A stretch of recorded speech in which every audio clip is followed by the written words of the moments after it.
only way you can begin this commentary is by making it perfectly clear that the reason this is here, that Suburban Nights is here, is not because of me. The reason is because of the unbelievably hardworking, determined, wonderful cast and crew that had an out, that had an opportunity to, leave the production and sort of save their sanity from my own incompetence here. And they said, without even batting an eye, absolutely not. We are on board all the way through. We want to get this done.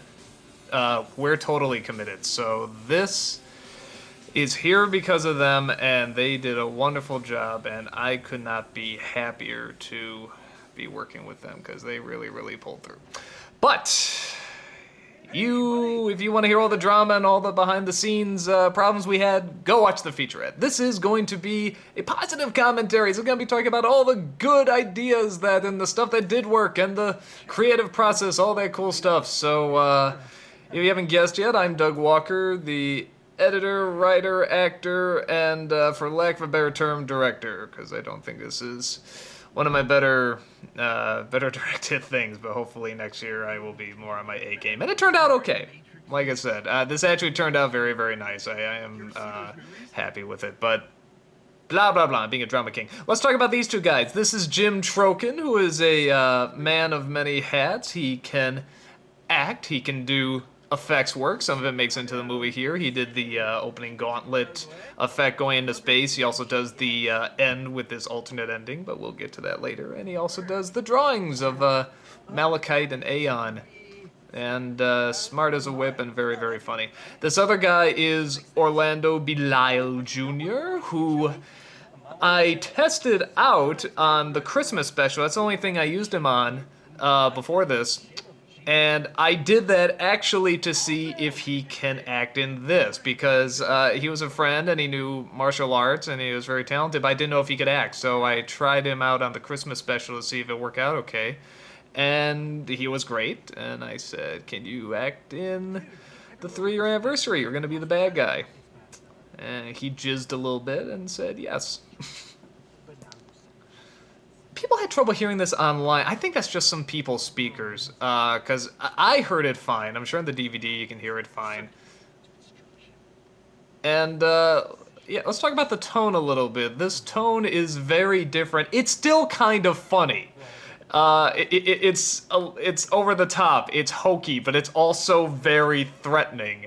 And that was the focus of this one, was that we want to make this bigger than Kick-Assia. Well, how do you do that? Because we want to keep everything local. So if you can't go anywhere bigger, you make the story bigger. And how you make the story bigger? You get people invested in it. And where there's no part of this that's supposed to be taken totally seriously, except maybe the backstory. But since there's no real part like that, you still have to get people to care about what's going on. You have to have something at risk, something of value that can be taken away, and you care that these characters want to keep it. In this case, it's technology. They don't want technology to get away because, well, it'll ruin their jobs. And I liked starting it off this way to show, hey, we're going to do this a little differently, where with Kick-Assia was very much sort of a long, like Daffy Duck cartoon, pretty much. This one actually has a story where you're supposed to care what's going on. The effects, that blood effect, and a lot of the effects were mostly done by Phelan and a person who sadly is no longer with the site, named Apollo Z Hack, and I will try my best to point out who did what effects. I believe the blood effects and this explosion effects were Phelan. And Chad Rocco does these opening drawings you're about to see. We actually offered him to come out. This is when we were still writing the script. He said, thank you, I'm going through some personal stuff, maybe another time. We said, that's fine. And then as soon as we finished the script and we had everybody booked, he calls us back up and says, I changed my mind. Is there any chance I can come? I really want to. And we said, we're already delayed, sadly, but why don't you do, you're a very talented artist, why don't you do the opening drawings? And he said, absolutely. And gave us these really wonderful drawings here. And this music is by our good friend Skitch. I told him to write as if the Pirates of the Caribbean theme got in a car crash with the Spider-Man theme, And this is the heartbeat that melded out of it. The little explosion there, by the way, Jim Trocan also put together. These drawings are great. I really love these drawings. I had this idea for the opening a long, long time. And it came out really well with the music. Listen to that music. That's wonderful music. This didn't come alive until I put the music in. I mean, I'm not just talking about this scene, just the movie did not come alive until I put the music in. And with Kickassia, I was sort of giving people, you know, the people that are in it, these little rough cuts of what I had. You know, there were gaps and scenes missing, but, you know, they could get an idea of what it was like and have fun. This, I didn't show them until, like, the week before it went up, because the whole time I was editing, I was saying to myself, oh my god, I'm doing this. This is totally doomed. I'm destroying this production. I can't show them. I'm too embarrassed. And it wasn't until the music went in. And that suddenly made everything funny. And there were little things like lighting and filters I still had to put in, because, as I mentioned before, there were a lot of problems on this production, but we pulled through. And the one thing that I did, even though my confidence as a director sort of went down a touch after this, my confidence as an editor went up, because this is the one thing I'll pat myself on the back for, is I think I edited this very, very well. And then we go from that series opening to Joe and his black and red shoes. I love starting off with Joe. Joe has a ton of energy. Look at that smile. And he's gonna tell our CEO off. Oh, good sir. How are you today? Well, can't talk now. I just want a free car. And he's off. We try to get as many members of behind-the-scenes stuff as we can in here. Now, this joke has been done before in lots of other places. I think Simpsons did with winning a free boat, or I think Family Guy did. I mean, a lot of people do this joke, but I think it's good for this payoff. That's wonderful. Again, something that's wonderful about getting a cast like this, an ensemble cast like that, it's just, I love looking at all the various reactions. Now, I did one where everyone just sort of nods at their own pace and shakes their head at their own pace, but then I did one where I had a pencil, and there literally is like Cat, you know, you just follow the pencil, up, down, and they followed that. That was a lot of fun. Don't worry, Joe. We'll get him in his sleep.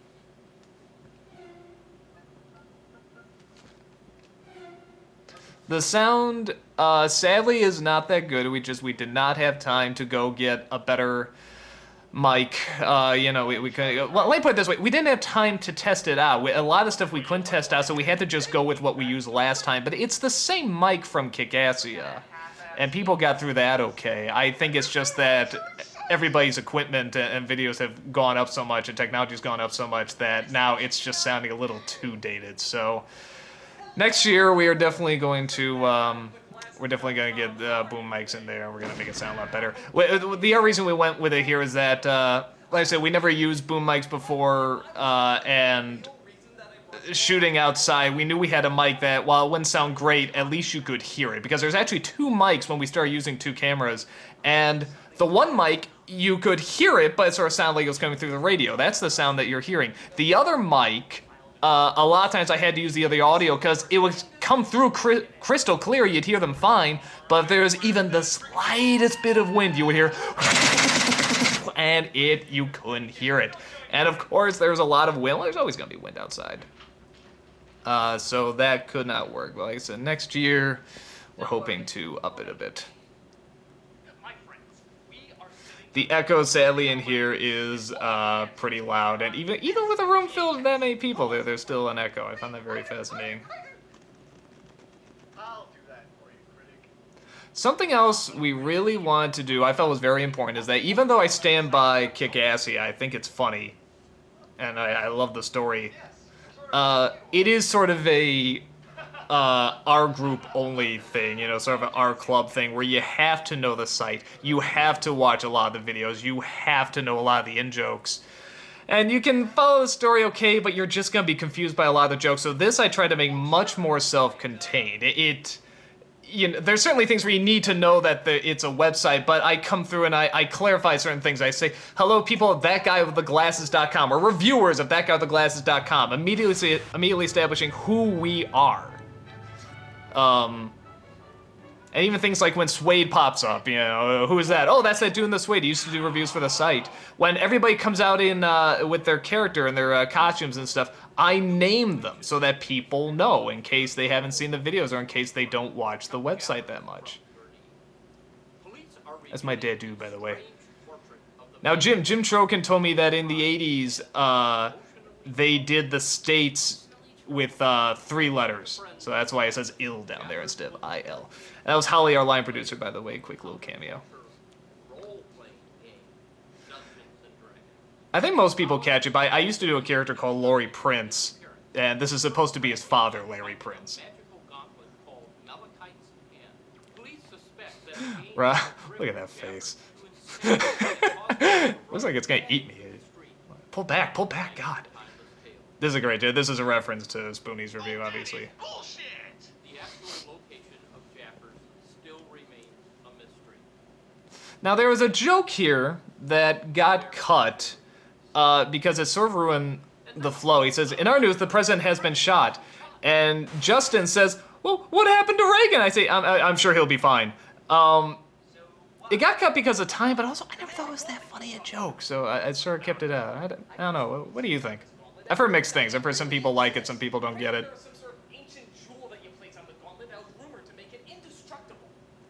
More newcomers this time. We got Todd. I saw what Todd looks like. Despite the jokes that are constantly being made, he is a very good-looking guy, so don't believe the rumors. Allison was a newcomer. Sadly, didn't get to talk to her much. I didn't get to talk to many of the producers, sadly. I was just so concerned with the fact that I thought I was totally destroying this production and just finding some way to save it that I just almost never got a chance to talk to any of them. I think the people I talked to are already people I've talked to many times before. I think it was like Lindsay Lewis, her friend Lisa. I did get to talk to Iron Liz a bit, who is unbelievably nice, almost as nice as Brad Jones, which puts her in the running of top 5 nicest people in the world, so that's quite an accomplishment.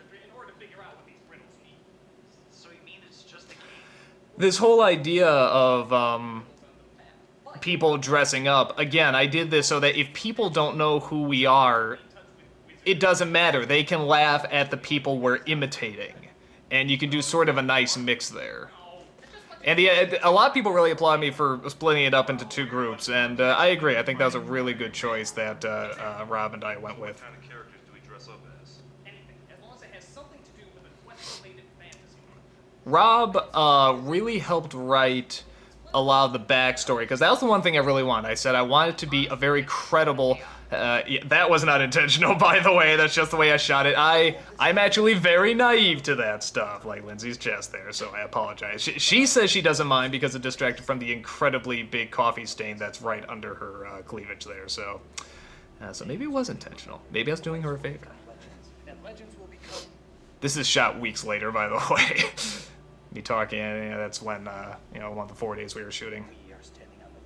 What was I gonna get? I knew I wanted a really... I don't want to say credible, but believable, what's the word I'm looking for? It's something that actually sounds like a real legend. And again, that would help bring some credibility to the story, or at least get you a little invested. And here's what I discovered, because I was actually sort of against... I don't like doing comedies where you're supposed to be invested and there's supposed to be dramatic moments and stuff like that. I mean, they're fine. I just think it's funnier if you just go for the character jokes, when they're really jerky and how cruel they can be and stuff like that. Like, this is great. I love this stuff. With the whole Luke and Matthew mix. Mix. I kept getting their names wrong. Shame on me. But what I did find actually does work out very well is that when you do write something where you're supposed to be invested or you're supposed to take it seriously, when you then break character, when you do something totally out of left field, like when Malachi pulls the phone out, that is completely out of character, and that makes that so much more funny. That all the credibility that you've been building up for him suddenly is thrown into that joke, and it's so funny to see him try to rationalize it and sort of break the tone he's been going through the whole time. Again, Yes, it's Mati from Captain Planet. For anyone who doesn't know, you know, try your best to make it clear for people. But, I really need you here. Yes, to protect the children and elderly. Rob, it'll be interesting to see how much he either tries to bring himself closer to the script or distance himself from it, because he had some real concerns. And the way this had to go, because everything did sort of get started late, was because we didn't know exactly who was coming, when they were coming, when we were doing this, all that stuff, was he helped write the backstory, like with Aeon and Malachite, and he also helped write, you know, the Chuck Jaffers was a creation of his, which was a great addition. And he really helped sort of put the very basic story together. And then what happened is that, since we were in a hurry, I wrote it very fast. I did just a quick layout. I said, here's the order of things that happen. What do you think? He's like, yeah, I think that's okay. And then I wrote it real fast, and it was a very long script. I gave it to him, and I said, okay, just if you want to replace lines, if you want to fix it, you know, try your best not to add anything because it's already super, super long. And he looked it over, and he did fix a lot of scenes. He made a lot of scenes funnier, but it actually came out 3 pages longer. And I don't think he considers himself that big a part of the writing, but he really was. He really helped add a lot of the investment into this that you're supposed to be invested. And yes, I know you can see me most of the time in the shades. That's on the camera we have, it's very hard to see that kind of stuff. And as a result of that, a lot of these shots were also overexposed. And so I had to put a ton of filters on these so that they look somewhat consistent. I think my ears are on backwards there. I'm not sure. Or I got them on the wrong ears, which actually looks more like the traditional Link ears. Joe did a few different versions. He did one, you know, my name is not Joe. He did one, my name is not Joe. I did a, my name is not Joe. I mean, he did a lot of different versions. It was actually hard to pick which one I liked. Now, here's where the lighting actually sort of got the craziest, and thankfully, the way it's cropped and edited, you can't tell that badly. It's not that bad because, like in a shot coming up, as soon as Lewis comes out, the light was so close to him and it was so bright, he was literally just pure white. And a lot of us are already pretty white. I mean, we're pretty pale people, but I mean, he was just, I mean, it wasn't even white, it was almost yellow. Like it went from white to yellow. And thankfully, I cropped it out. I'll try to point it out when it gets to the scenes where you can see him just for a little bit. But the reason for that is that I told Rob, with the old camera, if we had to go for either darker or brighter, we go for brighter so you can see it, because when it's darker, you couldn't do anything with it. This was shot on HD. Now, when something is shot in HD, it's actually better to go a little darker because there's enough detail that you can turn it up. You can turn up the exposure. There, you see a little bit of how bright Lewis was there. But when something's too dark, you can actually turn it up a bit. And it can look good, you can play with the contrast. When it's bright, you're stuck with it. Like that shot right there, like there's no exposure changing. There's a little lens flare at the bottom, but that's really how bright it was. So that was a mistake we found out along the way. Again, we just did not have time to test out the new camera. But luckily, the way this exports, the way it converts, it looks okay. That was another one I had to crop. And that's the other great thing I found out about HD is that you can crop so many shots, and it'll still look okay. You know, you can't do that with the other camera. I like it. A French like an Austrian. It'll confuse the enemy. Very nice. Who else is there? Sage. Now, the one person who probably got screwed the most in terms of editing, sadly, was Bennett. There was much more stuff with lines that he sent, you know, and the sort of philosophical nonsense that sounds deep but actually makes no sense. And there was more of it, but again, this scene was already running so long, I had to cut it. And then there's another scene where he did it, and it is just going too long. I had to cut it, and it's just, I'm so sorry, Bennett. He really got screwed. Phelan got a little screwed too, but his stuff we had to actually cut while we were shooting. In the forest location because so many things were going awry. Phelan's one of those people, I never know how he's going to say his lines, and it's always a very delightful, if not semi-creepy, reaction I get out of it. Very nice. Anyway, I told him to get those really close. I'm like right up to the glasses. hello. Avid objects.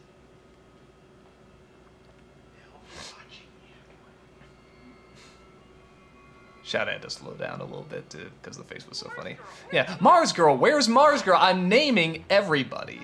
And the funny thing about this is that this scene, where all the people are being introduced, people either love or hate. And I totally understand why, and I know who loves it and who hates it. The people who hate it are the people who have seen the trailers.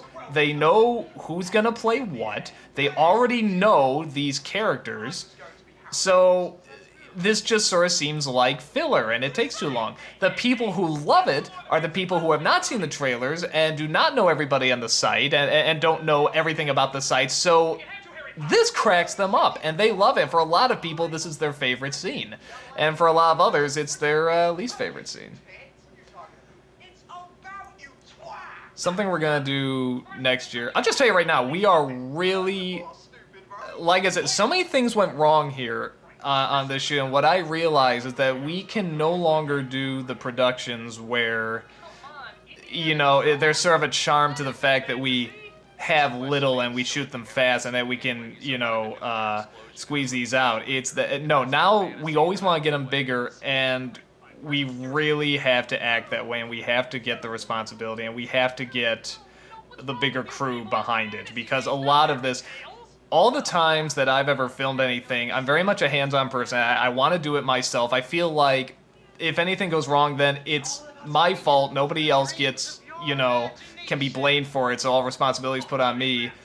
And I think I always went in with this attitude that people don't want to do this. They just sort of do it to be nice and to have fun and stuff like that, but they don't actually want to work. And I'm not saying that about like these people necessarily. I'm saying just in general, whenever I work with someone, I do it to try and get something done as fast as possible, so I feel like I'm not wasting their time, because I feel like they're doing the favor for me. You know, I want to tell the story, and they're devoting their time to come here and help me tell it. But what I've discovered is that these people do see this as a big event. Actually, especially with this one, I found out just how many people wanted to come, how many people wanted to be in it, how many people wanted to act in it. And finally, I realized that instead of having it sort of all in my head and just telling people real fast, this is what I wanted, and trying to hold the camera myself and stuff like that, that now because the productions are getting so big, that is taking up more time. And that's not what these producers deserve. They deserve it to be done very quickly. They deserve to have a lot of people on standby, ready to go. A person on lighting, a person on camera, a person on, you know, to have the script. And we actually did have more people and more preparation on this than we do with Kick-Assia, but it was just a bigger production. It was a longer story. So what we're doing now, because this one did get started so late,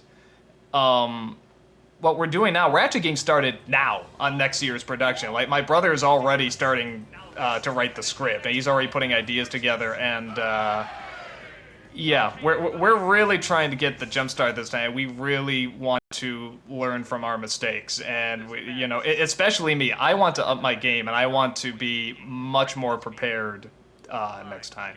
So. And listen to me, you know, I said this was going to be a commentary talking about all the positive stuff that happened. Here I am bitching and moaning about all the mistakes I made. So, shame on me. Well, it doesn't matter. This is the starting point. It's a great place to start. Wait, Carl, where's your beard? I ran out of Sharpie. Well, it doesn't matter. According to this map, there's two... Now, I found out from the commentary that he sabotaged the Sharpie. That actually on the second, he didn't want to wear the Sharpie, so he said he forgot it when they went to Bemis Woods as our shooting location. So we had to make him an excuse for the rest of the shots that he forgot the Sharpie. But I found out he didn't like the Sharpie, so he did that. Naughty, naughty Lewis. That hat kept falling off all the time, so at some point we knew we had to get rid of it. So when they're running away from the cloaks, we have it where it falls off. Now, people's characters, sort of like Kick-Assia, some I just sort of said, you're this character. Others, I worked it out with them. I told Lindsay, I said, you're either going to be the sister from Narnia or you're going to be Arwen. Which would you prefer? And she had some really good ideas for Arwen. She actually had this really great idea that people would, her role's supposed to be really small, but she would constantly keep inserting herself in the movie because she's like one of the only females, just like they did in Lord of the Rings. So I thought that was pretty funny, but it just, of course, you have to put in all these other characters. Her contact lens, Monty. She lost her. With Paul was one of the last people we came up with, and originally I was going to give him the Goblin King, but I love that. Originally I was going to give him the Goblin King, but then Justin came out with his video as the Goblin King, and of course, well, now you can't change it. He's the Goblin King. He's obviously the choice. But I was trying to think of something for Paul because I feel he kind of got shafted in Kick-Ass, and he does have all this energy and talent. I just couldn't think of what to put him in. And then, yeah, finally it dawned in my head that we hadn't done Dungeons and Dragons yet, and that was sort of a more recent review by the time I was playing this together. And I just knew he could do that voice really well, so I handed it to him, and he just handed up great. This is in reaction to the fact that in the famous Lord of the Rings trailer where they're coming over the hill, it's a shot in the movie, and so obviously it was shot for the trailer.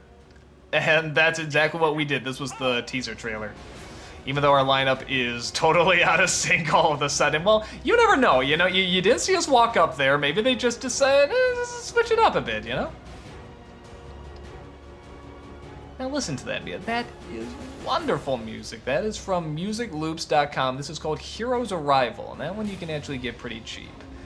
The one that really cost an arm and a leg, but I still don't regret it, was called Black Monolith, and that's also from musicloops.com, and it's in the trailer and it's in the climax, and I've used it about 3 or 4 times now, and I can't get enough of it. The scene where Noah loses his hat, we're filming it, and Rob just says, "Noah, go back for the hat, go back for the hat, go get it, get it, get it!" And that's exactly what he does. It just creates a funny little scene there, which is ironic because he loses it later, but...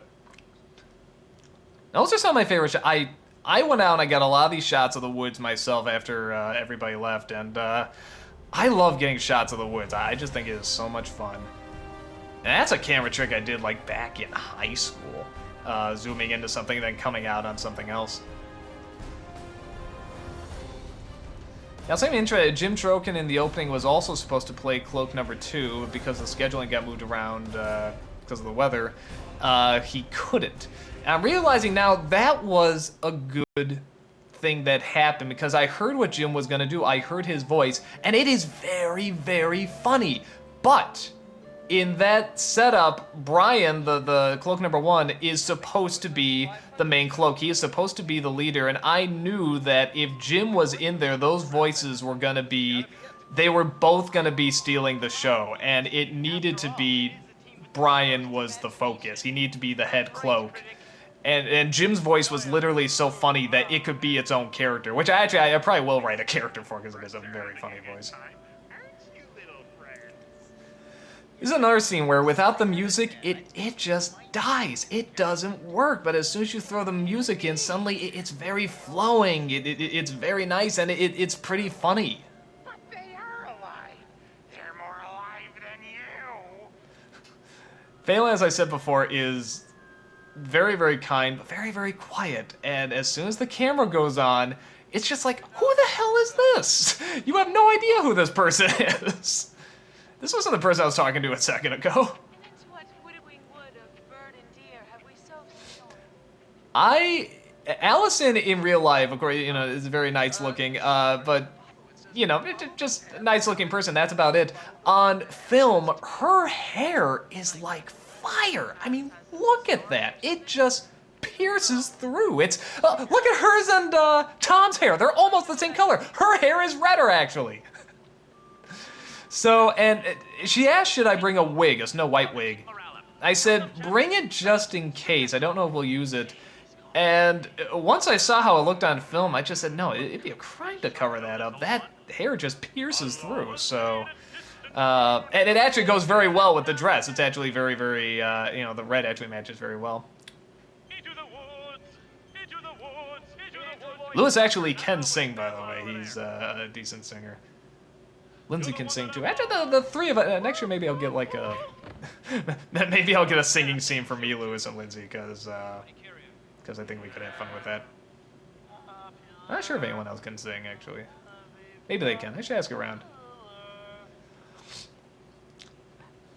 There's a person coming up here. This is David Myers. This is a friend of my brother's, who I actually found out can do puppeteer work, and I didn't know that. I just cast him as this because I thought he'd be funny. But the funny thing is that when we shot it, the puppet work, we couldn't hear his voice because he was under the tree, so I had to go back, I had to record his voice later, and then I sort of had to become the puppeteer because I had to match up his voice with the puppet. I had to speed it up and slow it down at times, so that's why sometimes it doesn't match up. He's actually very good.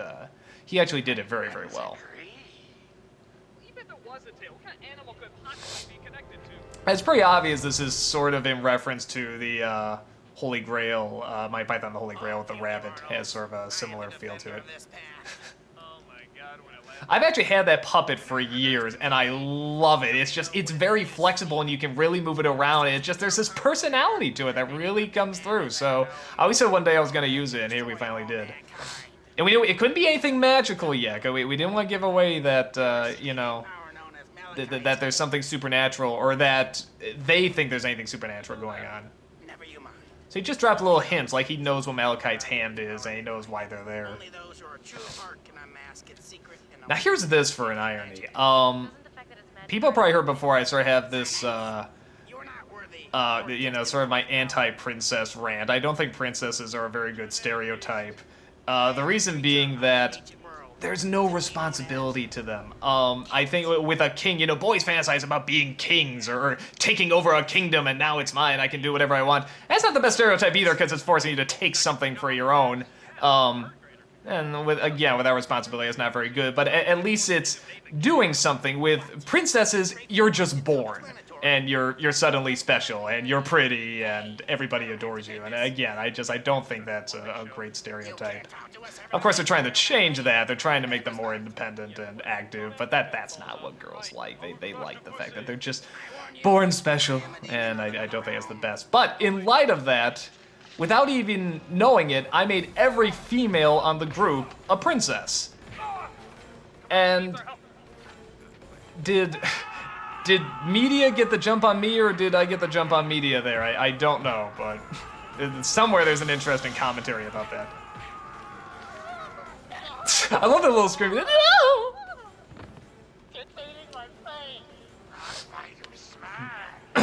Now, this camera we're using, the wide-angle lens is already built in, but it doesn't distort the picture, and I love that.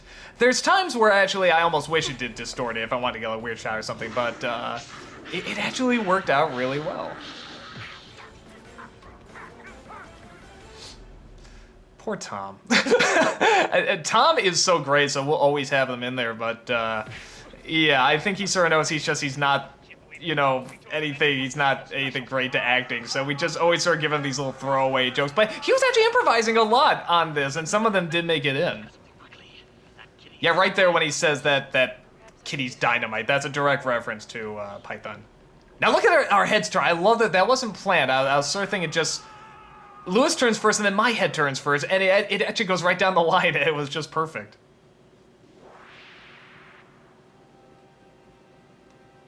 I finally figured out how to do green screens. Again, Jim Trokin sort of showed me some of his tricks, and I finally figured out how to do it so they're not quite as hideously bad. And this was fun. We just sort of threw her in front of a green screen and said just improvise some stuff. And she started going through just all the languages she could think of, and at some point she just started to run out. It was surprisingly going dry, so we just sort of said, okay, well here, let's start feeding her stuff. And some of the stuff that didn't make it in actually was pretty funny, like, you know, Johnny number 5 is alive, and, you know, the spice must flow, and little things like that.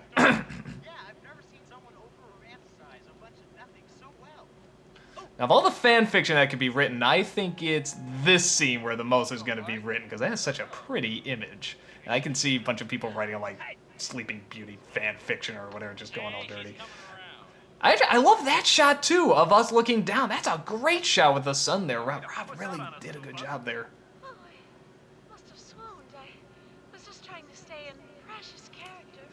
Now this is another example of you never know until you get to editing, because actually Alice's performance I thought was actually on the set I thought was a little underplayed, and I kept trying to say no, bigger, get the voice more high pitched. When you get angry, really get angry, really go over. And of course time was running short, so I'm like, okay, hopefully I can work with it. And in editing, it looks fine. It looks great.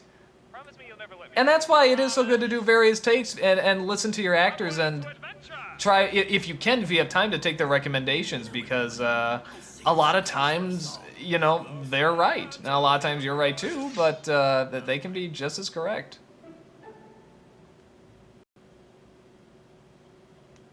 And now we have what we sort of considered the fun team. I shouldn't say that. It was fun because less problems happened. This is when we were starting to use 2 cameras. And they sort of have more jokes that they can get across, where with the idea of the other team was sort of build up the suspense a little bit more, but because so much of that had to get cut, some of it seemed a little bit like filler.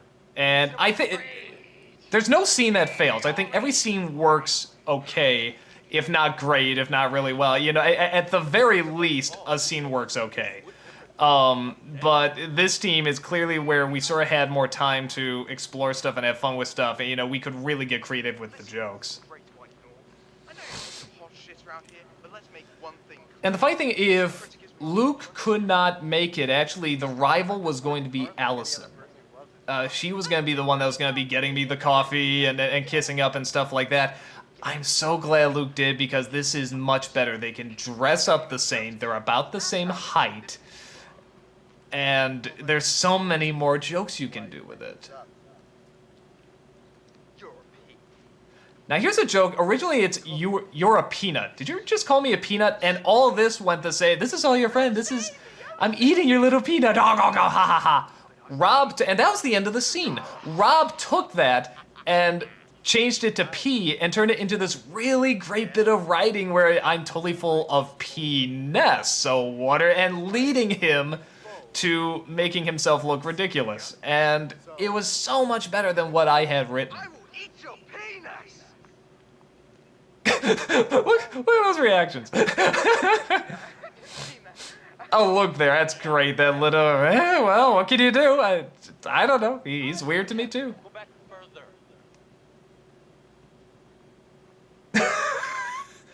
One of the great things about Matthew is that, like any great comedian, he doesn't care how he looks. He just goes for the joke. He doesn't care how he comes across. He'll just go all out, and you need to do that. You can't care about how your personality is going to get affected or your ego or anything. You have to just go all out, and he gets that, and he does it great.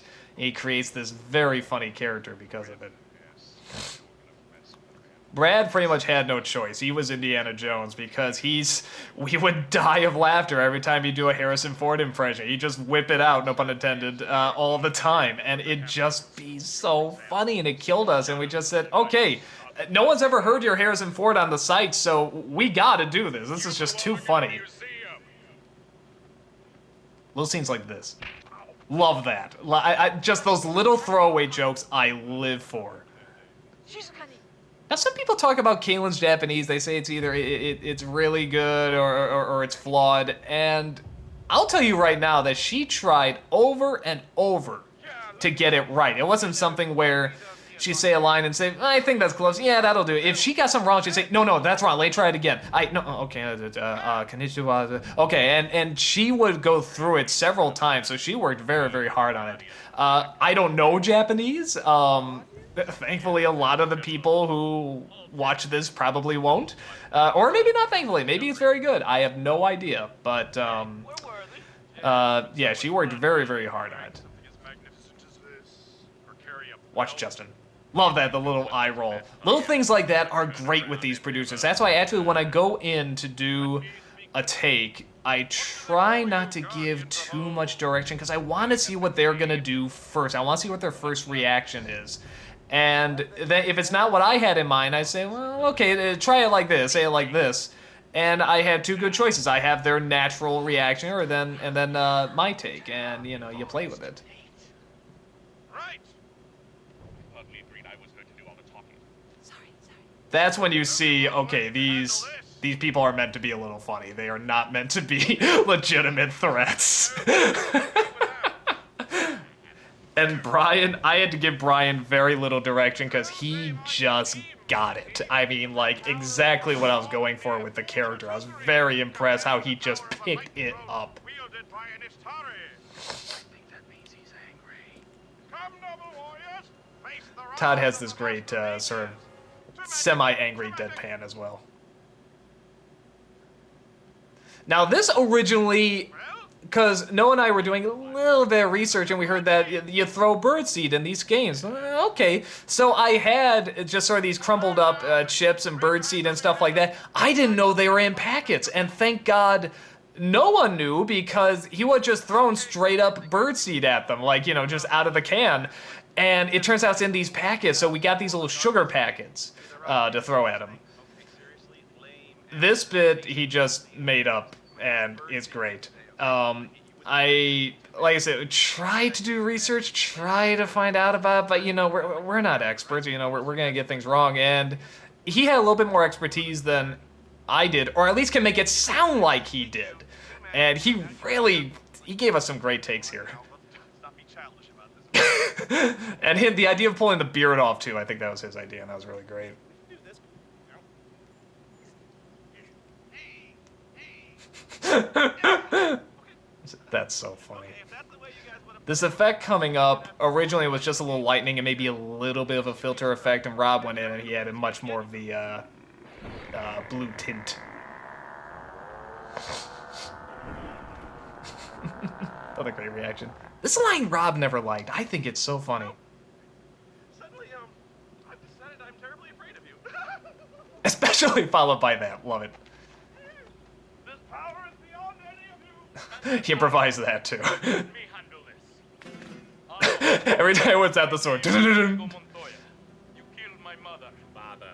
Somebody prepare for God. Those bits work out very, very well. It's like, the film I can watch fine.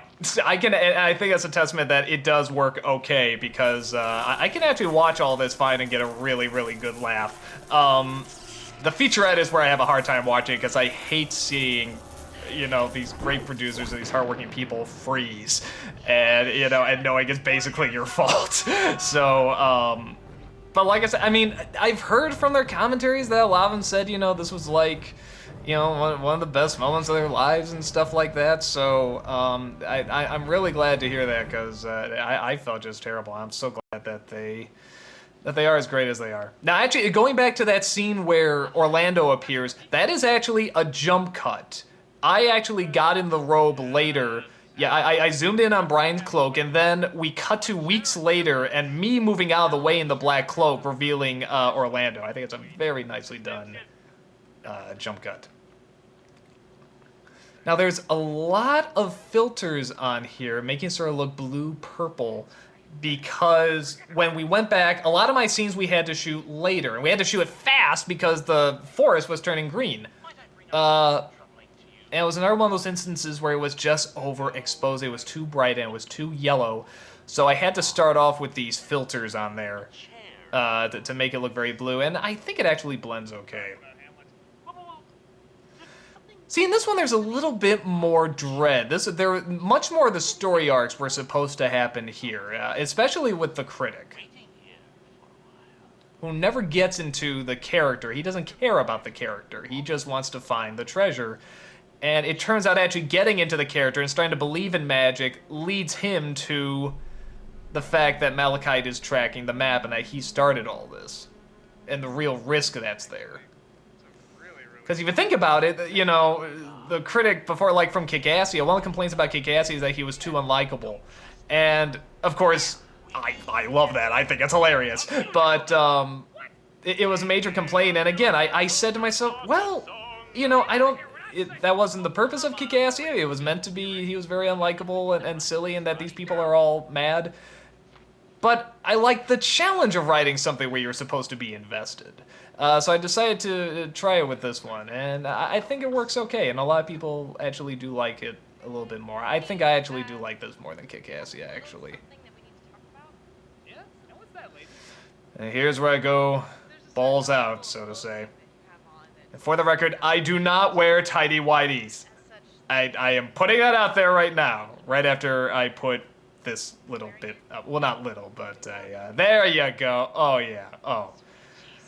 Desktop for 1,000,000 fangirls and maybe even fanboys.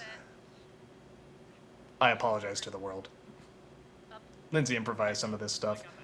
In terms of the sort of the best known producers, the ones that are best known, you know, you sort of got Lewis and Noah and me and Lindsay and Brad and Joe. They all improvise a little bit. The only two that really don't improvise much, and I think they should, is Brad and Joe. They don't do much of it, but they're both good. And I think they should do more of it, actually. And when I say improvise, I mean, like, they'll do a take and then maybe they'll add a little bit more at the end, or they'll change the line a bit, you know, or something like that. They'll have fun with it. And they're really good at it. This scene was originally supposed to be longer. This was supposed to be like Phelan sneaking up on Bennett and getting closer, and then, you know, he says, "I'm just kidding. I'm not gonna kill you, Bennett. I'm gonna kill Linkara." And Bennett looks over and sees Linkara practicing his singing. He just goes, "Oh, that's fine." That was a pretty funny bit. I wanna be a lady. You'll be a lady and like it, panty-waist sissy. I jerked back a little too hard there. I should have taken her emotion, throwing back a little lighter. Now, I love the fact that we clearly see that Lindsay doesn't have a contact. She just fakes it. So how the hell does he find an actual contact in that field? I love stuff like that. Just how is that possible? What are you doing here? I was very jealous of her ears, by the way, because I got these ears that look horrible. They're supposed to look horrible, but they would not stick on. And I kept using spirit gum. The spirit gum was getting all over my outfit. There's actually a few stains on my outfit. If you look closely, a few of these dots because of stupid spirit gum. And everybody always says, don't use super glue on your skin. It's bad. It's going to hurt your skin, blah, blah, blah. Well, I've done this before, so the past 2 or 3 times I had to get in that outfit, I just threw super glue on my ears, and it was fine. All these people say, "What are you, nuts? It's never gonna come off. It's gonna be like a Bugs Bunny cartoon," and it's not. They come right off. It doesn't even hurt. So I don't know. I don't want to act like I'm, you know, promoting putting super glue on yourself, but it works for me.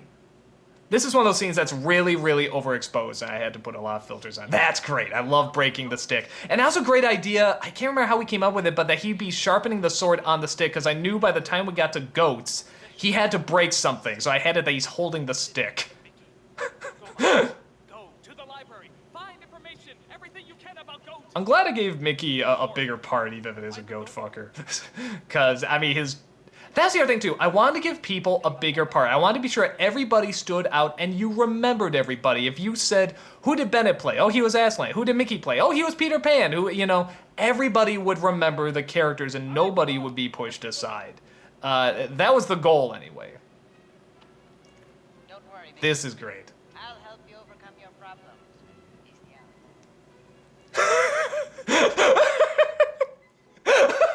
Sorry. I hate laughing like that in commentaries. I apologize. This is a scene that really got cut down too.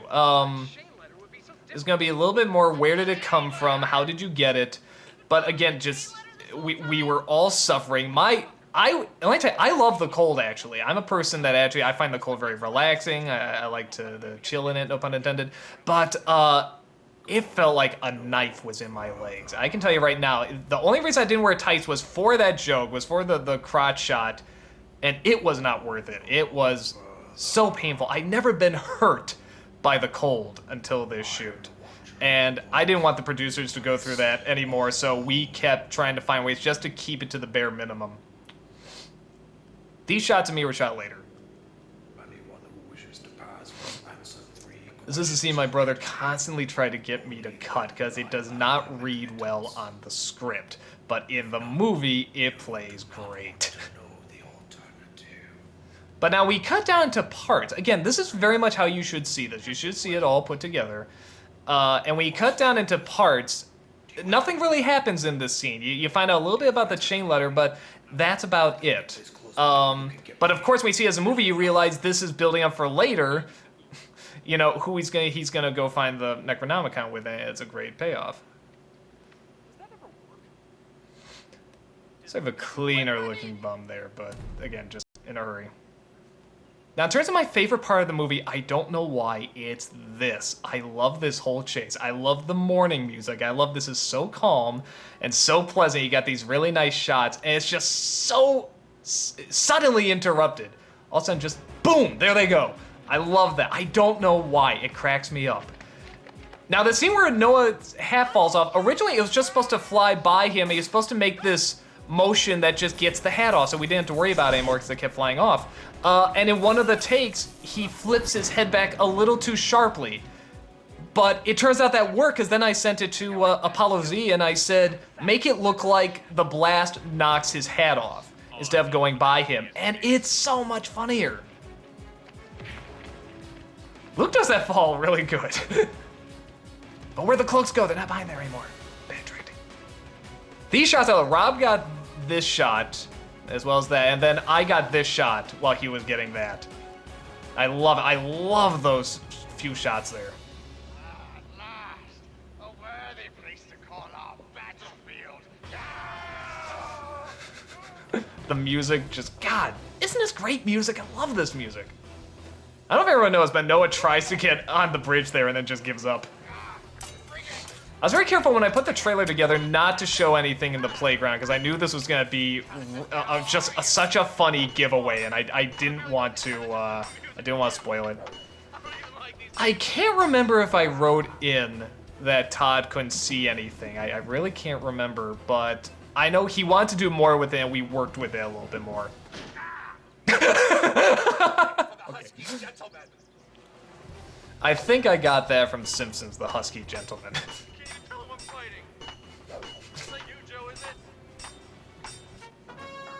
Now this where he flies back wasn't intended. It's like, that was it, but then he flies back, and it looks so funny, I just add the little, oh crap, and a little sound effect there. And this is beautifully silly. This... when I found this playground, I was just having so much fun figuring out who would do what. And it's great. As soon as I saw that bridge, I was immediately like, oh, we're doing Temple of Doom. Hold on. Love that scream from Brian there. That's great. Just improvise that. The little. This I really had to stretch out because he looks back and he looks the other way and they just says prepare to meet Kali. So I had to show that several times to really build this up. Couldn't get a better sound effect. Look at that. They're putting the arms on the side. Wonderful, wonderful.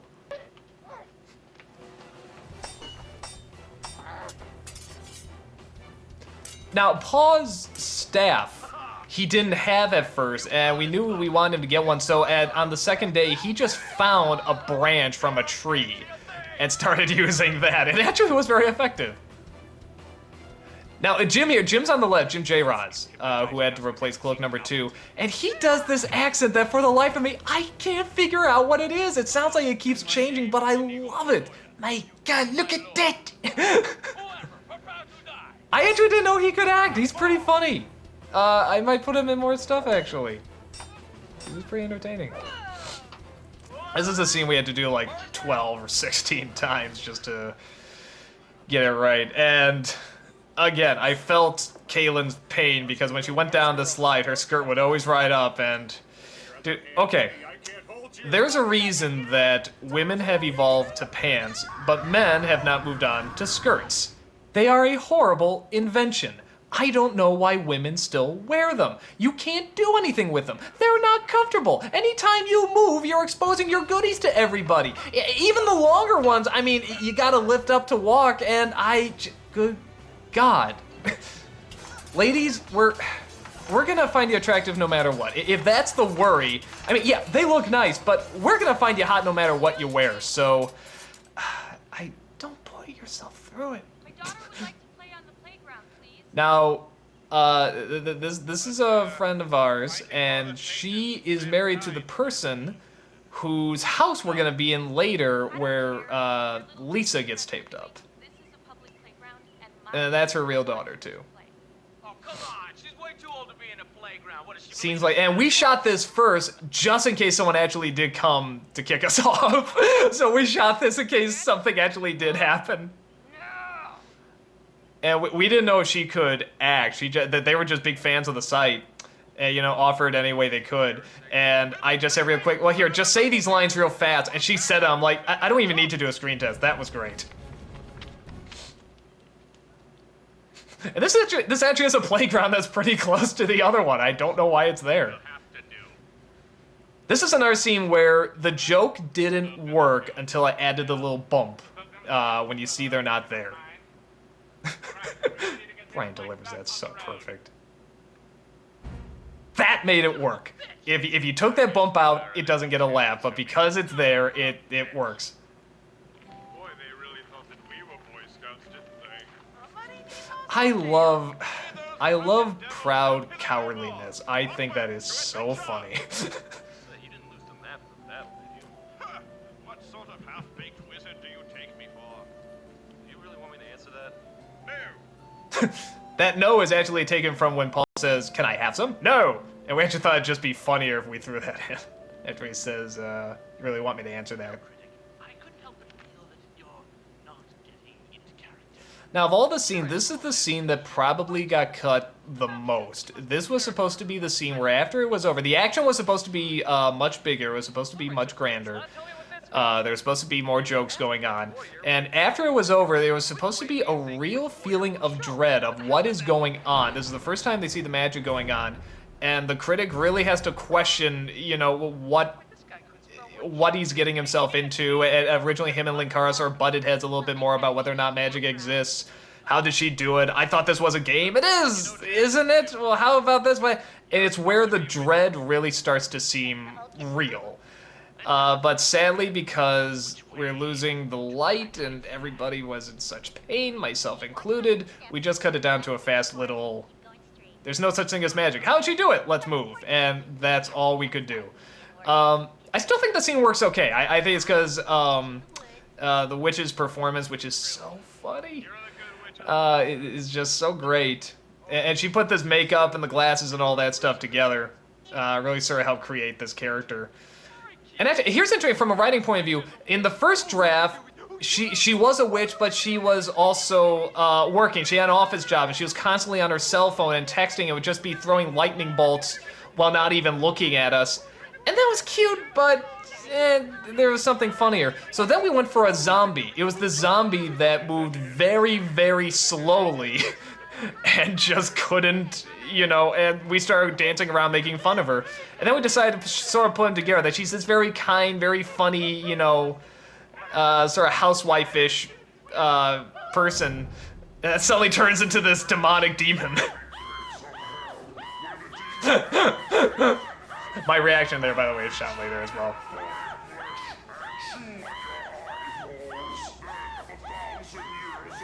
And there's a few jokes, again, that got cut. We couldn't shoot them. Originally, I'm supposed to say, "I thought you were a good witch." And she says, "Are you kidding? That looked pretty good to me." That's why she was called the good witch. And the thing with Tom spraying her with the mace, originally, I go, "Tom, really? Mace?" And he says, "Hey, if it was around, Willow would use it." And again, it made it a lot funnier, but we forgot to shoot it. A lot of these reaction shots I couldn't get. Now, with that said, I had very little to work from because there was so little footage that was shot. So I had to really scramble. I had to go for a lot of close-ups. I had to play a lot of scenes backwards, slow them down, speed them up. And for saving a scene, it's actually kind of impressive for what we originally had and just making the scene make any logical sense. This actually played okay. It's an okay scene. I mean, it's her acting is great. Our reactions are great. It's just not what was originally intended. Tom, where the hell are you going? Yeah, like that. I mean, all these shots are taken from other things, and I had to splice them together because there had to be more build up to him walking up spraying her. Oh, you bunghole! I had to really scramble with the reactions. And again, with HD, you can do that, and it won't look that bad. It looks a tad blurry, but... How did she do this? Magic, you don't have to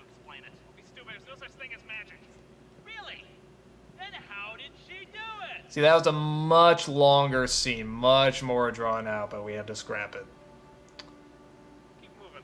And then that was working a little bit to the characters' story arcs, but works okay. And my dad shot her. It was weird. A production so desperate that the director has to put his ex-girlfriend in it. Yes, that is who that is, and in response to the two questions I hear all the time, yes, I know she looks like Kristen Dunst. No, she is not available. She is married, so you missed it. Haha, I got my chance, but no.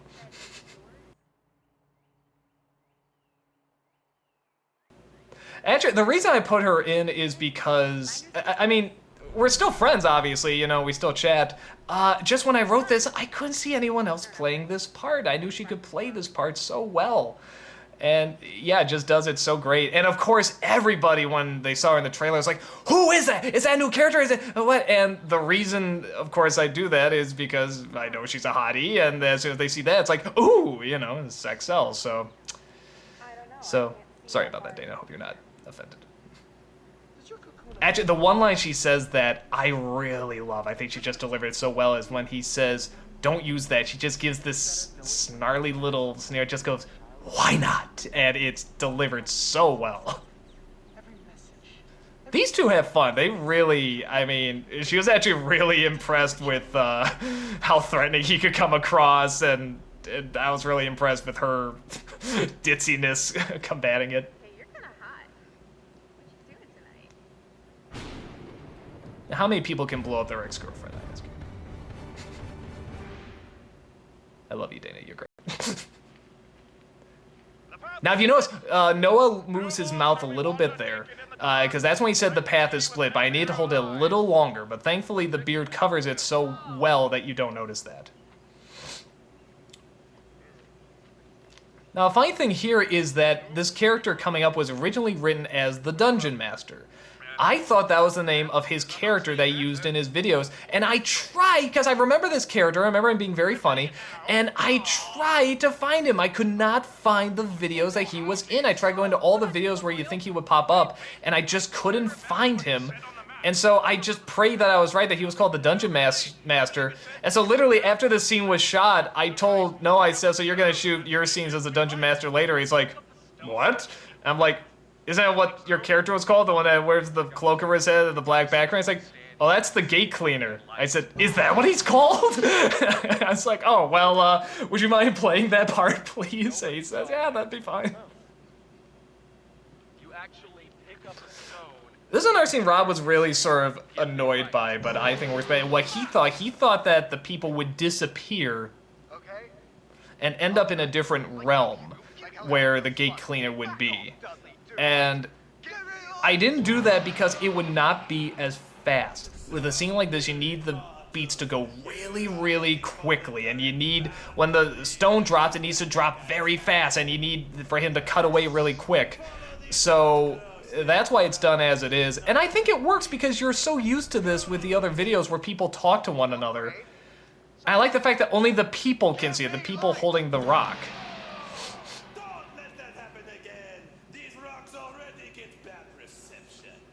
Noah sent me the footage like that, by the way. I mean, with the lighting and stuff like that. It looks great.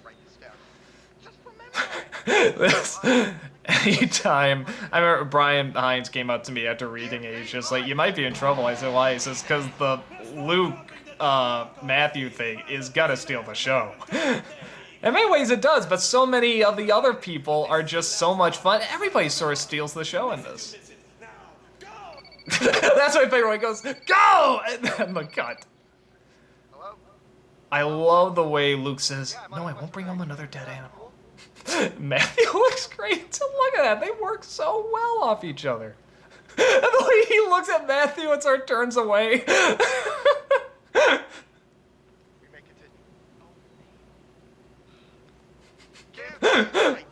I love scenes like this where just the communication constantly keeps it. What should be a very dramatic, epic scene is suddenly ruined by the harshness of reality.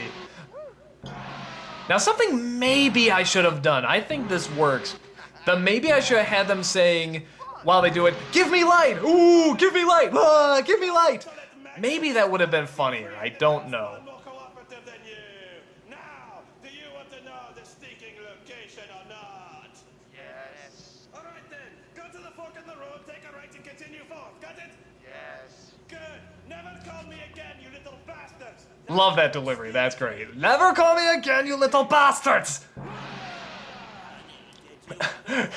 He sent me a few different days. He did one very cheerful, honey, did you remember to get the croutons? And we pretty much said he looks like, whenever Pee Wee Herman would call someone on his little phone, it looked like one of those routines. Now, Orlando was not here this day, again, just for time. I don't think he could be there that day because we had to move things around.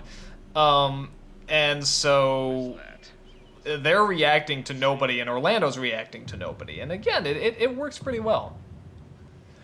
This outfit looks great. They say he looks like this character. Oh, I'm forgetting the name of it. I want to say Dragon Files or something. I know I'm getting it wrong. I apologize. But it's this character who's also a sorcerer, who also has a fedora hat, who also has sort of this long black cloak and carries a staff.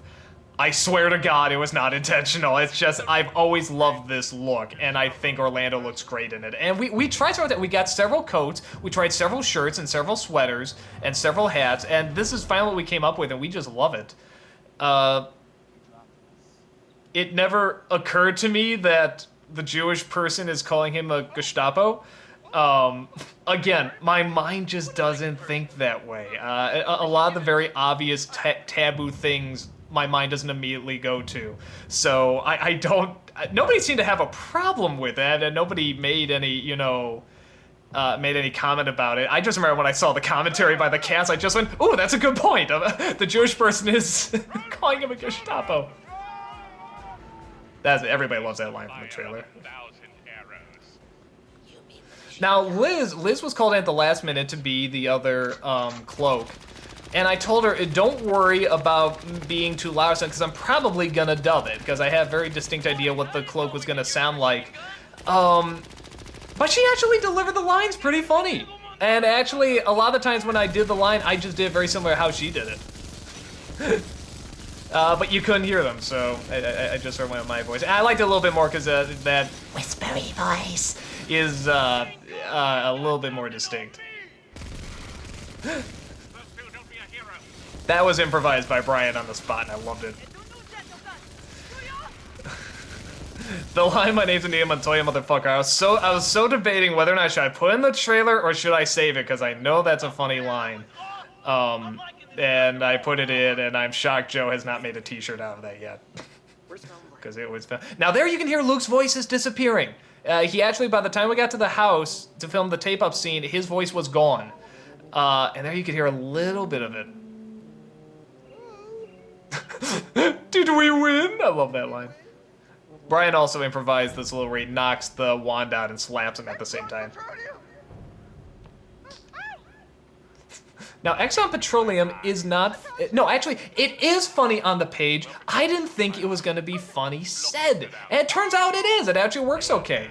A lot of Rob's writing is much funnier on the page. The words look funny, and they... they're very funny read. It varies on whether or not they're funny when they're actually said out loud. And that was one where his little, like... what was the one? Expecto Petroleum. Oh, my phone is going off. How unprofessional. I will not pick it up. I will stick to this commentary. Hello? Are you sure about this? This scene was, I can't remember if it was longer. I don't think it was longer, but it was originally outside. And this is when just everybody, and it was outside, but it was getting dark, so we had to move it to inside. It actually works okay. I like starting off that we just suddenly were in a house. It's nice to get out of the woods suddenly with this group, I think. I think this is by the point where people are just like, okay, it's gonna come back to them in the woods, right? And when you see them in a house, it's refreshing. It's sort of like this, different, we're finally at a different location. Now the one line he missed, and I'm so sad, I wish he could have worked it in, was, the goblin, the wizard, even the stupid bat. That was the line I really wanted in there, and I should have told him to say it. So, but he still delivered it great. Now this is another scene where alone it wasn't playing, but as soon as you played that little do do do do do do do do, again it just came alive. And the music, I can't emphasize how important music is. Does that mean I can finally be part of your special team? Almost, Mike. Almost. There's just one more tiny little mission I want you to run. This is stupid. You always send me on these stupid missions and they don't. I love the way he repeats, and they're stupid. This is stupid. You always send me these stupid missions and get rid of me, and they're stupid. I love repeating words again. Okay. What's the special mission you want from me? Special mission is. Now here, with the music and everything, Bargo left a little too fast, so I had to slow it down a touch. And this scene where everybody's walking down, I realized I needed a shot of that, and I didn't want to bring it back up because everyone's so tired, so I just told Rob, quick, film them walking downstairs, film them, and we need the sound effect too. It's so, he just got that as they were walking down. Again, we were just so beat. Uh-oh, this place is occupied. That movie he's watching is Reefer Madness, by the way. I forget if I said before, I was so jealous of Lindsay's ears because she didn't have to glue them on. And my ears with the stupid spear gum took like 20 minutes to get on. And hers, she just slipped them on. I think they were Nella's ears maybe, when she was going to be the stunt woman. And she just slipped them right on. And it pissed me off. Because I suffered so much mine. Now, every time you do this joke, you have to... Oh, go away! Every time you do this joke, you have to do something a little different. You have to up it a little bit. And so here you have it interrupted. You know, suddenly her montage isn't needed and sort of go away. And then the third time you do it, you have to go for a real big laugh, and that comes through when you see that she was actually doing nothing the whole time. So great looking book. We tried to find a book that really sort of looked semi-old, and that one's really good. Yeah, the pages are pretty clean, but whatever. Hey, there's a bookmark there. What's that page say? The crew does pretty good when they have to act serious. You know, just that line, like, there's a bookmark there. I mean, there's a lot of people that wouldn't be able to say that very naturally, and she said it fine. Or, you know, Ben's always like, what is this? And scenes like this, they actually play very, very well. I love that. I love he just feels it. And he changes his direction. That's great. Anything you can do without dialogue, go for it. Yeah, you're Chuck Jaffers. Now, if you look closely, you might notice if you see anything that's written in the background, it's going to be backwards because, again, my bad director, I filmed this wrong. I filmed at the wrong angle, so he was facing the wrong direction. So if you ever look really close, like at the calendar, the writing's backwards. His voice is great. Now, Rob has the exact same problem as Lindsay. They both think they can't act, and they're fine. They deliver these performances great. That's not important. Who is this? That's a great line. I don't know if that ever comes across and gets as big a laugh as I wanted to. I don't know why. I don't know what else I could have done, because it is such a funny line. What have you been doing in a book all these years? Reading, mostly. That is so funny. Now, the line, the true of heart, I agree, is worked in way too many times. If you can believe it, it was in there more, and I had to cut them out. And I know what Rob was thinking. He was thinking just the way he said it would be the joke, and nobody would think that it would connect to Mati because the way he says it is so funny. But it was just becoming too obvious, so I had to cut some out. It was still too obvious, so what can you do? I think he only says it twice. Originally it was like 5 times. I cut it down to twice. So I grabbed all my research, everything on the gauntlet. And Now, Rob came back again for time we filmed this later, so he was not feeding us these lines. We had to react to nothing. And again, with internet reviewers, they're used to that. They're used to just playing to a camera, so they're very good at reacting to nothing being there. so I tried to banish him into this book.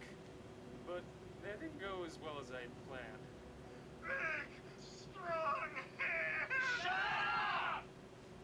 Fortunately, I left the bookmark in the book, so you picked up right where I left off. The resurrections. This scene plays surprisingly well. What I thought I was going to have to do is that while he was talking about Malachite, I was going to have to cut to pictures of Malachite walking and getting closer and sort of make it a little bit of this semi-montage. But this scene is actually very needed, and the music, again, really helps it give it a little bit more gravity, and you actually believe it, or you're with it. You sort of get sucked into it, and you want to know where it's going, and you're actually listening to what he's saying. Even though visually there's very little going on, but it's explaining a lot. I think that's why the Team 1 stuff comes out okay, because we do have this scene where so much is given. I even taught them a bunch of the magic that Malachite taught me. Dark stuff. Dark stuff! We had a few wigs for Rob, actually. One was this very curly sort of Napoleon Dynamite wig, and that was pretty funny too, but this was actually closer to his hair color. And this is the first time he's ever grown a beard. It doesn't look that bad, actually. Okay, I'm gonna kill whoever is calling me. Everybody's calling me, I apologize. I will get through this commentary! But, Jaffers, where did this Malachite guy come from? It may look like it's brighter outside. It actually was getting pretty dark. At least it wasn't bright enough for the picture to come out looking well. Wait, we didn't want to give the impression that actually it was getting dark yet, because this is all supposed to be in a day. No, now it's just a place for people to bitch about useless shit, purchase mail order brides. Oh, and porn! Oh, yeah! I love the way Ben says. I love the way he says lots and lots of porn. There was I forget if it's in bloopers or deleted scenes or if it's even on here, but there was a scene where after he says, I think Lupa and him do a little high five on porn. You guys. I love the smiles. Anything to show how pathetic we are, I love, and I'm all for it. This is a great little awkward scene. Again, we had to just react to nothing. We just had, I said, and Rob's gonna be very slowly loading the gun, and he says it so casually, we don't know what to make of it. And we don't know what to do, because if he was really gonna threaten us, you know, he'd either do it faster or he'd say it in a much more menacing tone, so we're very confused by it. Thank God he's a lousy shot like every other person in a movie, except for a hero.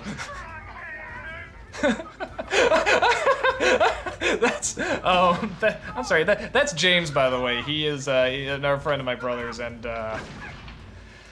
you know, the way he talks, he's just the most mellow person, and you would think, oh, this guy just whatever sits around and does anything, but no, he's a very hard worker, he's very, very smart, and he's just so nice. Now that line, originally he comes back in and he says, hi! He goes, hello. He's like, I was in a book! And he says, awesome. But at that moment, Rob improvised the line, thanks for letting me stay here 30 years, I was trapped in a book. Awesome. Great.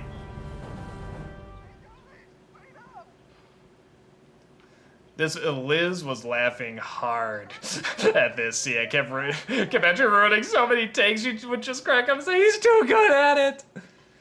Now, originally I had music here, and I took it out because it seemed like we were trying to tell people this is funny, and it wasn't needed. The scene plays fine on its own. The music is actually not needed.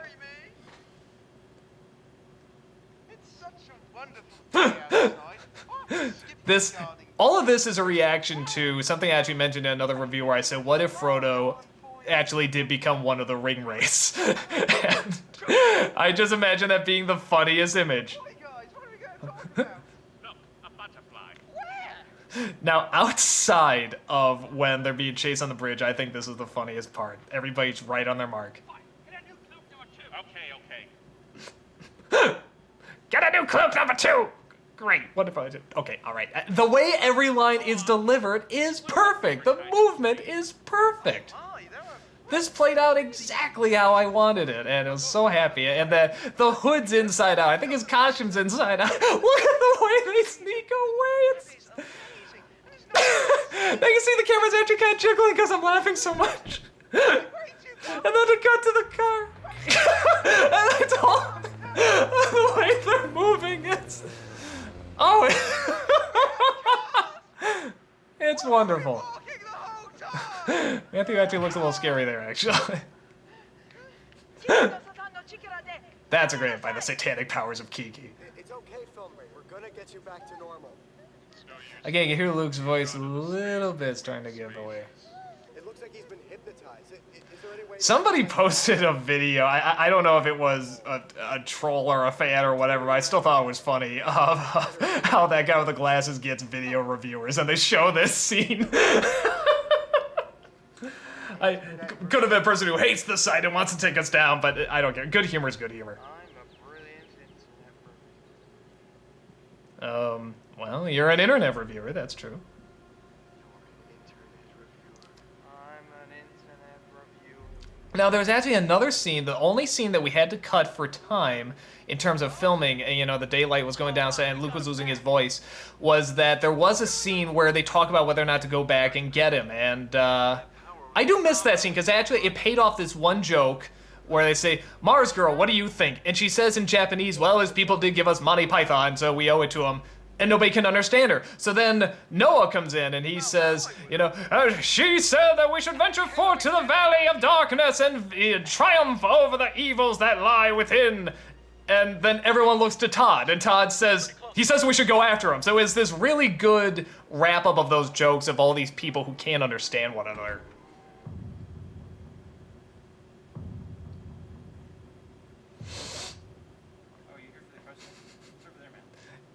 And these speeches, you know, the first one starts off semi-serious, and then they just get goofier, and I love that. It was supposed to be that as soon as he starts the third speech, you're supposed to start laughing. It's supposed to start to get old, because you just can't believe he gives this speech to everybody, and that he's been doing it for years.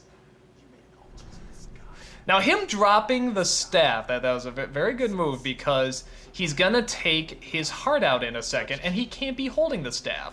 So he worked it in that he grabs him, drops the staff as a beat, and then turns and starts the speech. So that was very nicely done. I love the way he says glee. Even though it's probably totally gonna date this. A lot of things are already dated, but I think it's pretty funny. I just asked if you wanted some. I pretty much told Orlando to play this guy very much like the guy from, the bad guy from No Country for Old Men. Well, they're all bad, but the main bad guy, the one everybody remembers. It's obviously a rubber heart that we covered with fake blood. It's a good joke. And down you go. Now this sound effect, I'm very proud of this sound effect, because this is actually a sound effect from an Atari game. I mean, just something like, whatchamacallit, like Space Invaders or something, one of the ships blowing up that I just slowed down and I played with the speeds. That's a great Phelan effect there.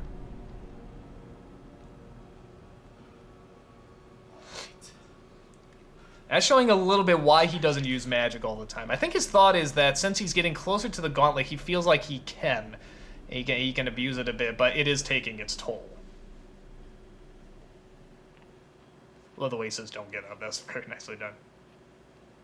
So what do we do now? Now, the same thing can be said with the music because, you know, for a time, it was hard to always find music that matched everything, so I go back to Pro Scores. But some of the tracks I know I already used in Kick-Assia, and I didn't want to overuse them because I think people can tell when certain tracks are used again. So a lot of them I just slowed down or sped up, and it really, really helped. I don't know if it's obvious or not, this was shot later. You know, we shot their reactions first, and then this was shot a few weeks later. I don't know. How do we even know this Malachi guy is still alive? I mean, how could he live for so long? I told you, it's magic, bitch. Well, you know what? I'm starting to believe it. And just like Link, I'm starting to become sick. And this is the part where he starts to get into his character, and he starts to obsess, and he starts to get into Link's problems. And I mean, by doing that, he believes in magic, and he puts together that Malachite is the one who's been doing all this. Whenever I hit a chicken, a bajillion other chickens come flying at me. I mean, what the hell? Are they just hiding somewhere? Do they have a secret club? I mean, yeah, there he goes, total Link. I mean, for God's sake, The only downside is that my screaming voice is almost exactly like Link, so I don't know if that always comes across. Love this little camera work here by Rob. And I love that music. Again, the music makes that scene work. And again, this is interesting. There's still little jokes here and there, but suddenly, you know, they have to play up that there's a concern, that there's a threat, and that they have to get there. Now, I really love this shot. I don't know why. Just the pan over to Allison there and the way she says the line, that was very nicely done. That was another scene where we were just going as fast as we could. A lot of these reactions were just before they would say a line, because I didn't have enough shots. get there before they do. You're right. Bayless is Well, trying they to say did something that great. Lindsay said that line great. Bennett said that line great. Come I on, mean, they're everybody. all We wonderful. gotta find that thing and fast. This ain't no game anymore. And that's back on the Ford issue. Now, I am very proud of the fact that I use Suede's voice. I show him in the trailer. I use his voice in the trailer, and I show him in the trailer. Nobody figured out he was going to be in this. I love that. I love that he could disguise his voice so well, and that this mask was so effective that nobody put that together. I'm very proud of that.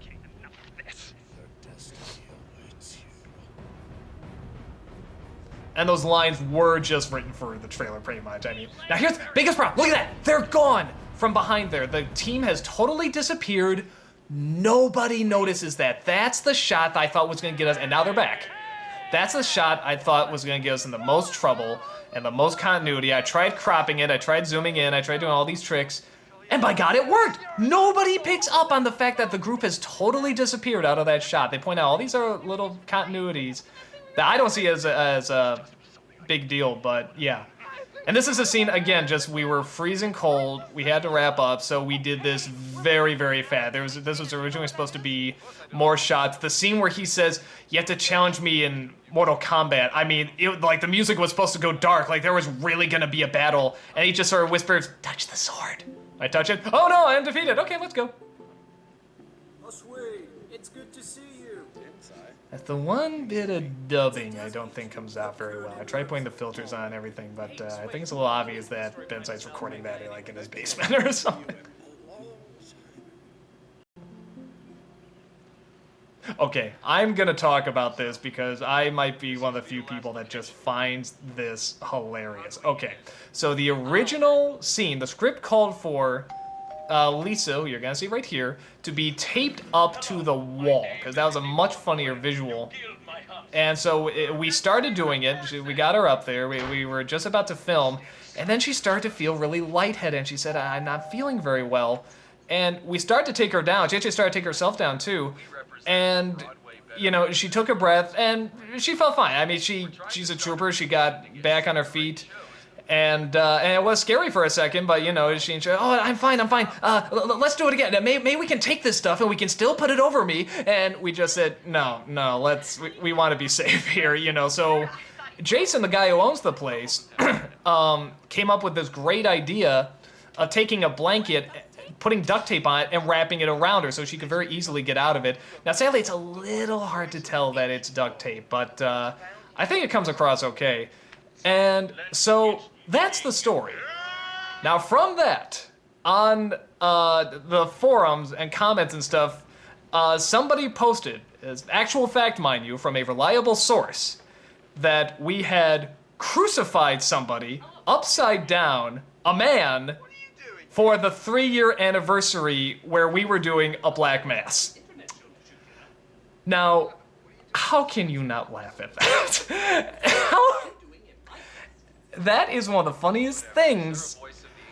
And so many of the producers got angry, and some of them were very funny response. Lindsay's response was priceless. I mean, she was saying, you know, well, yeah, you know, that's what we usually do after our seances, and, you know, after we took our dead chicken and took all the blood we could out of it and drank that, and she went on this really very funny tirade, and it was so funny, but we had to take it seriously, and Rob looks at me, he's writing this thing, and he shakes his head, and I say, what's wrong? And he says, I have to write a post that says we didn't crucify anybody. He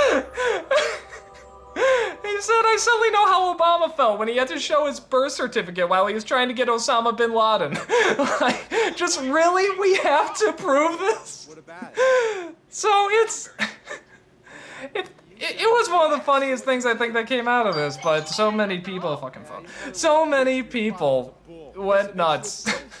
So, yeah, that's that story. So, just to clarify, if you actually did believe that, and you didn't read Rob's post, we did not crucify anybody. Except for Bensai, because he deserved it. It's a dirty Frenchman. And of course, this is James Rolfe doing this very funny cameo. I knew this would get a laugh as soon as you'd build up this voice of the ancient world. It's been around as time itself, and then you hear James' voice coming through. That it would get a laugh, and it works great. Long ago, in the early years before the Common Era. Now this is the story where both my brother and I love this stuff, and we love writing these little tales that are not... They didn't exist, but it sounds like they could. It sounds like this could be sort of an ancient story. And this is the only part where you're supposed to take it kind of seriously, but even then, it's James Rolfe saying it, so there is a little twinge of comedy in there. And I told James, I said, when you're this voice, that it's pretty much the nerd. When you're swearing, oh, fuck you, blah, blah, blah, you're pretty much doing the nerd. When you're doing the backstory, do it like you're talking about a movie you really, really like, and you're describing the plot. And that's exactly what he gave. That's very well done. Very tricky doing this, because you have to find, people have to buy it. They have to believe it.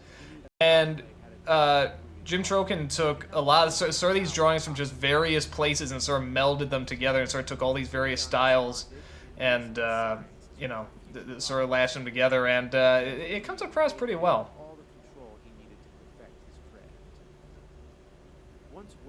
I knew James could do this too. That this is one of those things where I just knew, because when you hear him talk about a film that he really appreciates and really loves, he does get this tone, and it's a very, it really works, and you actually do take it very seriously, and you sense his passion for it and how into it he is. So I knew that would come across very well.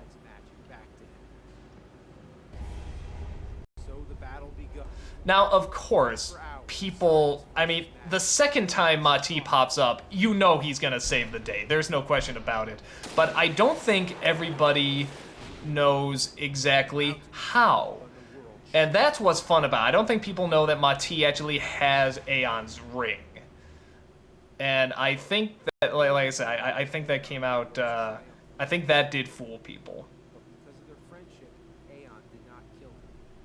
Now, one of the big differences between me and my brother in terms of writing, especially when we write something very fantasy related, is that I very much like to make up something from scratch. I mean, just no name that was from anything else, just a totally original character, and the location. I want it to be timeless. I want it to be all this stuff. Rob much more likes to use stuff that already exists. Like, he likes to do things like what happened to Arthur's sword or something that Merlin had or that our character had. When he's looking for a name, he likes to look through books. And he likes to find names that were common back then or sounded very mystical. And he did come up with Aeon and Malachite. Well, now Malachite's a stone. Aeon was a name that he found in a book. And I like making up the names. I like making up all the stuff. I like doing something 100% original. Both have their advantages and disadvantages. The advantage to doing something totally fresh is that it's exactly that, entirely fresh. And it's not taken from anything, and you can now branch off of that. The disadvantage is that when you make it all up, a lot of times it can sound made up. Cyclos is a great example from Battlefield Earth. I mean, it's like, that's not real. You made that up. That is not a real word. So, again, I think when we both come together and do this stuff, we get a pretty good outcome. If you guys find it, you'll do God knows what with that shit. No, really. After hearing all of that, I think we want to keep it safe. Excuse me. You guys are gonna fuck it up. Hey, listen here, you sound. I love the way Noah says, "Hey!" Fuck this shit. Very cartoony. I'm out of here. Even the way he leaves. Hey!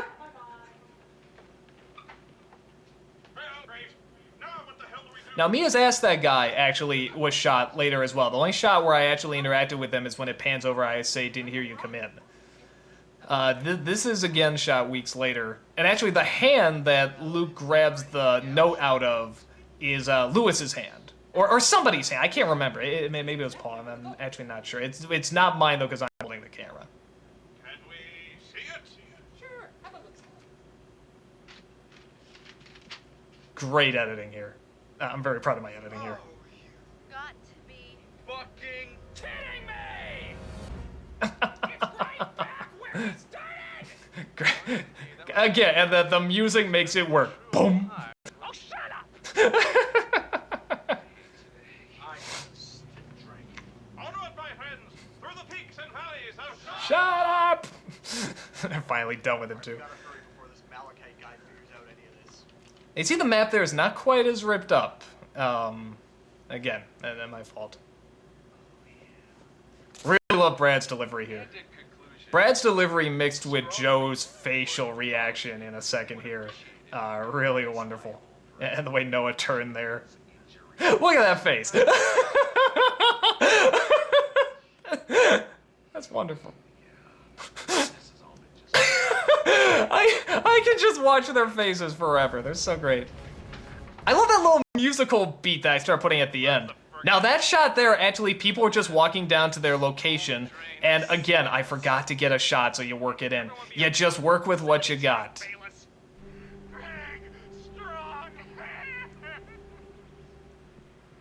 And again, I almost forgot that in this production, and these people really reminded me of that. Like I said, I got a really, really good team. I think I feel it. Let's take to the fight. I say we shot this. We started shooting this in the morning, and you can tell it gets bright pretty quick. And it's actually sort of convenient, because when we get to the climax, suddenly the colors have really changed and they've gone much brighter, and it works very well.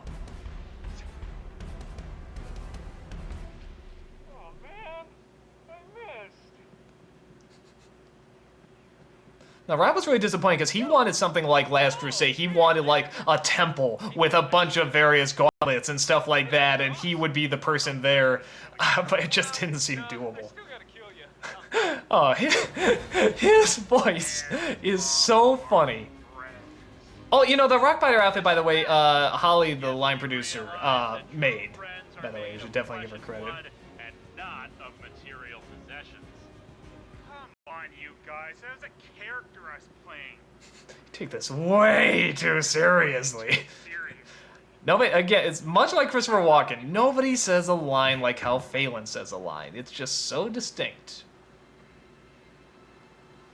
And one of the other reasons I thought that while I was editing this that this was going to fail, it's not going to work, is that when we were using the two cameras, even though they're the exact same cameras, something must have been off. I think the exposure was on automatic, and I think the white balance was on inside. I think, because they do look different. I had to put a lot of filters on there to even them out. And I don't know why that is, but again, once I put the filters on, they blended pretty well.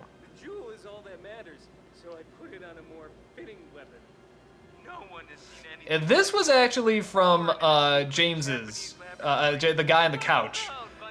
He came up with it. He said, "Why don't you make the power glove?" And I was thinking about it. I was like, well, wait, how would that work? I mean, it's cool, but how would that work? And then we started talking about it. Maybe Jeffers didn't like the gauntlet, so he just puts the jewel on something else. Well, wait, is the power glove even around by then? Well, maybe he snuck it out. Maybe it was, he thought it was like the latest in high-tech technology or something like that. And we came up with that. And again, it worked great.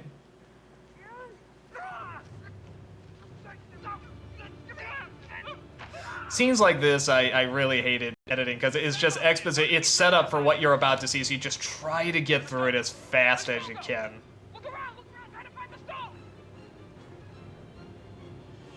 You notice every time I bend over now, every time I bend over, I do the curtsy that Allison showed me. I forget, I believe it was Phelan who's doing this effect coming up right here with the car. Apollo Z did stuff like Mickey getting kicked, Spooning being flung into space, and the electric shocks that the cloaks were flinging at him. That's great. Oh! Now that part, I put my voice in as a sub because he got the line wrong. Originally he says, well, first they're going to cross traffic, but it was supposed to be first they're going to wait for traffic. So I dubbed it just for temporarily, but it turns out we sound so much alike, I just kept it in. Nobody noticed that it was me doing his line there. This, again, the music, listen to that music. If I didn't tell you before, that's Hero's Arrival, that's what it's called. It's wonderful, wonderful music. And this is, again, this is the point where the critic's really getting into his character, and it's actually...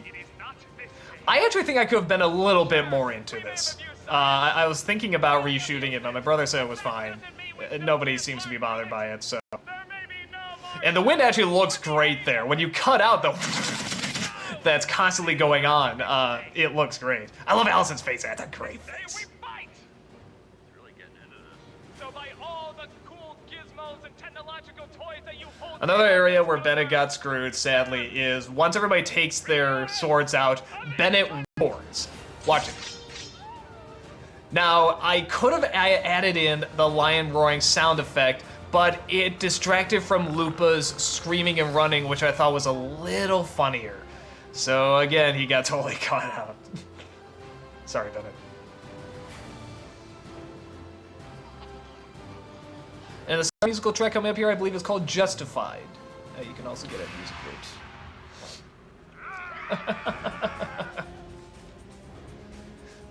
I really do feel bad I didn't get to talk to a lot of the producers this time around. The one I really wanted to talk to was Nella, because I love her work and she cracks me up. I only saw her for like a few seconds. I think she was holding the script a few times. She was very helpful, and everybody was just like, "Did you talk to Nella? Isn't she great? Isn't she great?" I'm like, "No, I didn't get a chance," and she was gone before, you know, before the rap party and everything. So, oh, that was a shame. Didn't really get to talk to. Didn't get to talk to a lot of them. Love these shots. Look at that, just like Braveheart.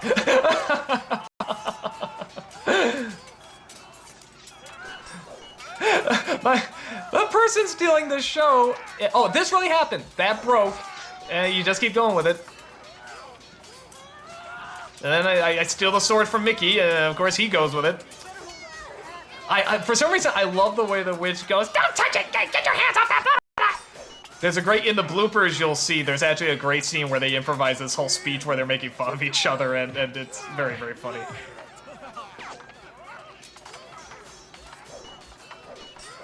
Rob totally steals the show because his voice is just so loud and so girly. And it's just great.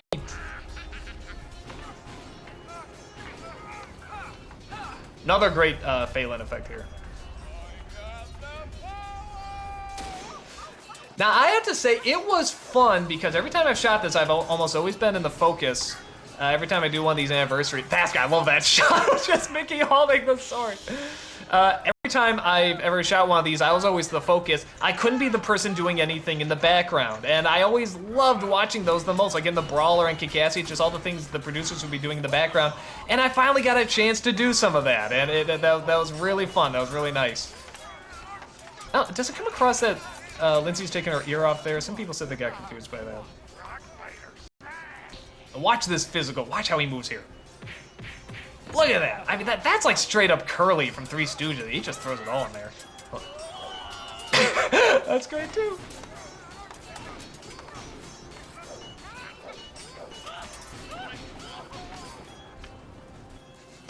I find that very vexing.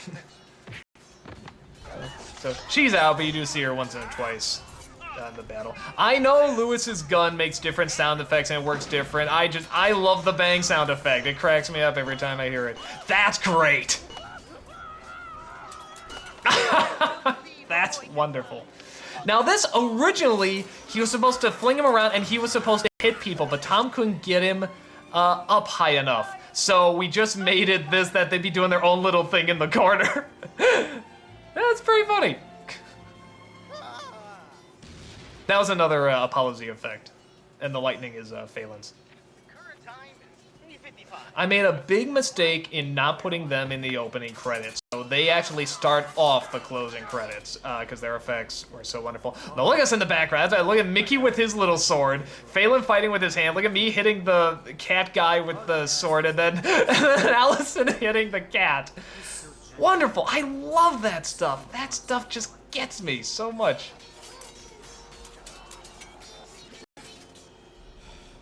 This is Jason. This is Lord Cat, who sadly is no longer with the site. But again, I couldn't imagine anyone else for it, so I gave him a call. I said, "Would you mind doing this?" And he's like, "Yeah, sure."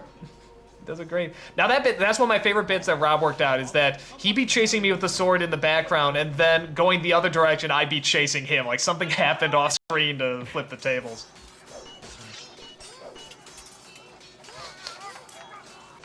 All right, let's try this again. 1, 2. And that was a blooper, but I decided to keep it in because I was just like. Now there's one shot here, again, I forgot to shoot it. Again, we were in such a crunch, where I forgot to say Spoonie, so it's a close-up of Rob saying Spoonie. And we had to have that shot because we're mimicking Two Towers, and we're trying to get it as best as we can. And originally I was going to do this much more like, I was going to do it much more like Two Towers, where you hear the slower music and sort of this voice going, you know, sort of this fake Elvish, and then it starts saying stuff like gibberish made of lyrics.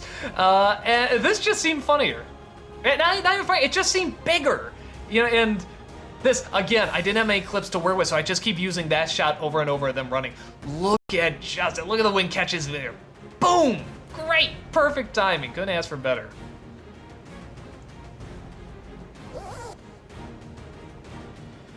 Or was this the Justified track? I can't remember. This one might be called Justified. There's a great shot of Luke here. I love the way Luke looks here. Look at that face. That's a great face. Totally into it.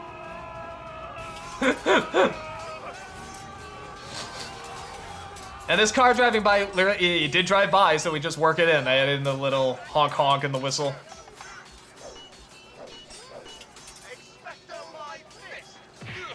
I'm glad the Luke Matthew thing actually worked out okay, because I was concerned about cutting that scene where Luke says we have to go back for him, which it would have been nice, but it actually works okay without it.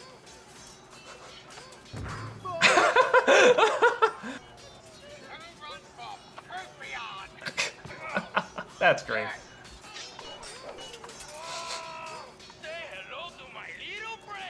I love doing, again, I love slapstick, I love physical humor, I love all these people coming.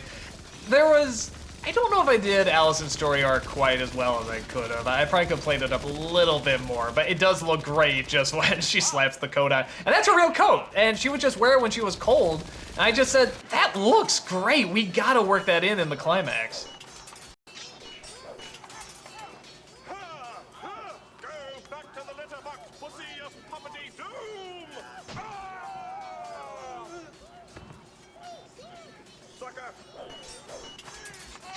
Look in the background, Rob's getting his ass kicked. And again, Rob's doing great stuff in the background again. You see him here. Look at him. He's fighting out thinking he can't see. It's... he says he can't act.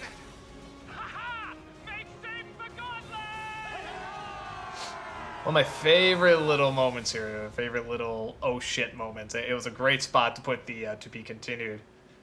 Well, something I want to mention, by the way, because I just saw somebody do a review of this, and they mentioned something. I just wanted to give him a shout out and say this was a good idea. I can't remember the guy's name. He dressed up like a knight and reviewed this, but something he said was when Brad tries to sneak into the house, pretending to be the Broadway people, what he thought he was going to do is that he was going to put on a cloak and a little French hat and do the tapestry guy from Last Crusade. And I thought that would have been great. That would have been very, very funny. I'm sad we didn't get that in there. Phelan did this effect as well. Very nice. God, I'm glad we have good effects people. Wonderful delivery. That perfect delivery. Always gets a laugh. Now, originally, Orlando is supposed to take out cloak number 3's eye, but we're running out of time, and we just did this little stunt. That seemed to work okay. I love Todd's face there. That's great. And then Mickey dropping that. Wonderful.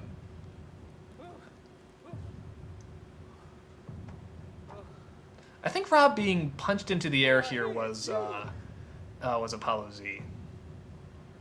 No hard feelings? Scream is great. And this is where we reveal that this was the last Angry Geek the whole time. What I love is actually in his next review, you cut to him running home in the black cloak. And then he just does his next review saying, I just assume everybody died.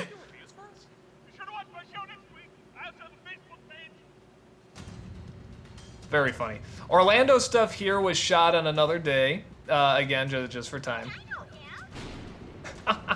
That's very funny.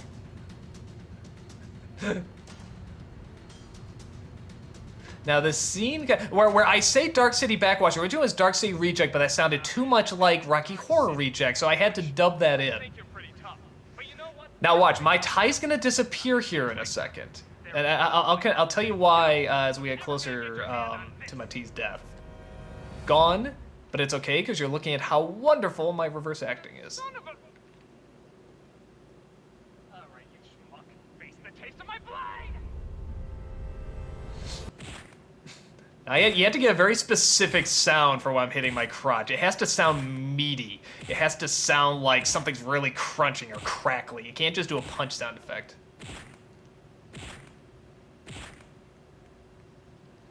I love that pause. I actually mooned everybody when I fell over like that too. I was mooning everybody on this. Again, so wasn't worth it. Was not worth the joke.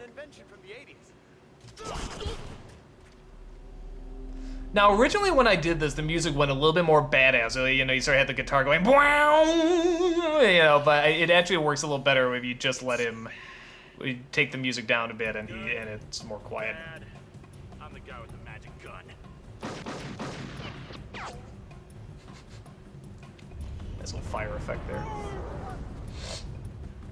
Now this joke, the original joke was Joe comes out and says, "Hello, my name is Inigo Montoya. You killed my father. Hey guys, I got it. And everybody points forward like, hey, keep your head in the game. He says, oh, prepare to die. That was the story arc. That's what happened. Rob changed it to a much funnier punchline, which is he now gets the second part right, but the first part wrong. And that is so much funnier than what I had. Going out on a long shot here, but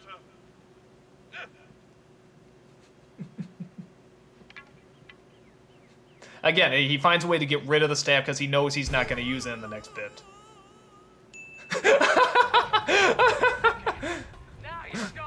And this is good getting me out of it because that way I can pay attention a little bit more to what's going on. And I can direct a little bit more. Great kick. It's really nicely done. And here, of course, we see the great payoff with the Arwen montages. We see what she was doing the whole time. I love this little head nod she does here. Yeah, jutting her teeth. That's great. I think my favorite one of the little improvised lines was, I dang done seen everything till I see an elephant fly. That's great. I love that.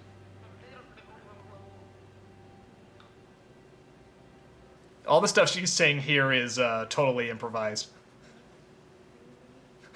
Sparkly. Wonderful. So funny. And I love them reacting to it. It just, and Orlando's reaction. It's just a perfect joke. well, it does confuse people. And this is where we finally get Nella in there. And now the scene where she says, wait, and tries to take her glasses off. She actually meant that. She was going to take her glasses off. But it looks so funny, and I knew I could cut it. I was just like, let's just go with that. Now, as you'll see in the featurette and the outtakes, Orlando did not make this flip at first. And we told him, we said, we do not need this. We can work around it. You know, we can get it where you get back up and zap him. But he said, no, I'm doing this no matter what. And we practiced this. This was not something he did, you know, like a first time doing it. We actually practiced it several times. Of course, the one time we get it wrong is when we're filming. That little Indiana Jones theme, by the way, my dad wrote that. He also wrote the Camelot knockoff. He says he's going to make a new career in decomposing. And I told him he's not that old. Not dead yet. Okay, now you're fine. I'm going down. We actually did start to get a little bit of a crowd that started watching us, and it got to a point where I had to just say, guys, you can stay, just, you're in the shot, move. Now that's a shot I was gonna use in the trailer, and I forgot to get it in. It was him smiling. That's one of the reasons I got that shot, because I knew it looked cool, and I forgot to put it in the trailer, but, oh well, the trailer's pretty awesome.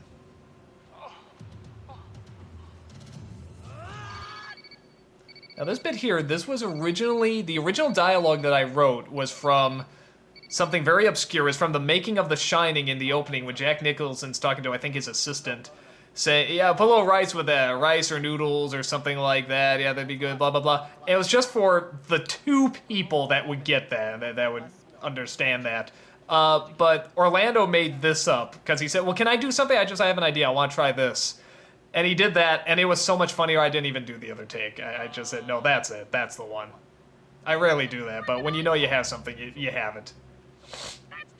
And again, this is where, when you're invested, this joke is so much funnier, because when you take him seriously, and he's, you know, very intimidating and stuff like that, and all of a sudden he has such a dumbbell moment like this, and it is such immature answers, it's so much funnier.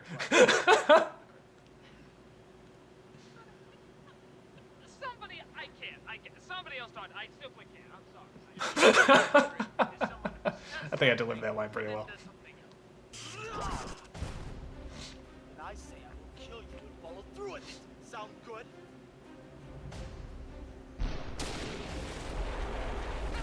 Lindsay and Ed, especially Lindsay, was very insistent on using 2 cameras and how it would make things go so much faster. And in the end, that is what saved the day. And yeah, it really saved our asses. That's what got us through this. That was probably the biggest thing. Everybody chipped in. I mean, like I said, everyone started throwing things in and offering help, and you know, that's again just the great team you got. Mati, seriously, not a good idea. Let me guess, this is a big bad sorcerer that's gonna kill us. Of course, everybody knows this is coming. You know Mati's gonna save the day, but you don't know he's gonna die, and you don't know how he's gonna save the day. And there is something very valiant about the fact that he knows he's gonna die. And he doesn't care. He wants to go out with a bang. Really don't understand. You don't understand. And he has this great big piss-off moment. It's great. Rob loves that line for some reason. It just kills him. He says, "Stupid gee!" He loves that line. Seriously, Monty, he will fucking kill you. I love the way he sort of trips over his line here, but it works great. You're gonna totally rip me apart, aren't you? Again, suddenly it's like when Malachite has a moment like that where he nods.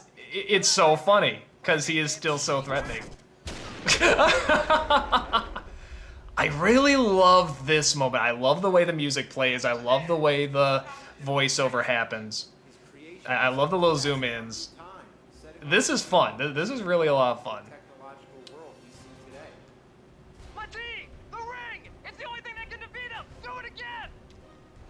There's a film flub coming up here, the continuity error, where Noah comes in from the wrong angle, and I realized I shot that wrong. And I was saying to myself, well, I can do 1 of 2 things. I can either switch it around, but then the power glove would be in the other hand. I was asking Rob, which one do you think people would notice more? And he said probably people would notice the power glove more, so keep it where Noah's coming in from that angle then. Did he just hit you around the world? Actually, I'm pretty sure I saw this one twice, so it might have been a few more than that. we originally were toying with the idea of putting like stickers on that says like Australia, Spain, and stuff like that. Maybe a little too silly. Balin did these wonderful energy beams as well. It did so much for us.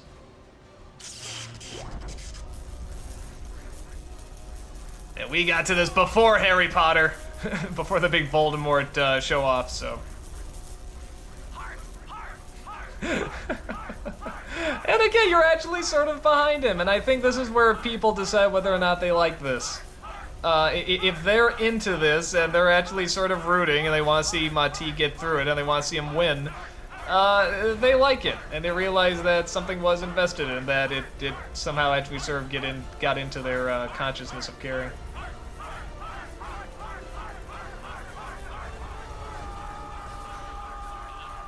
Great music. Listen to that music.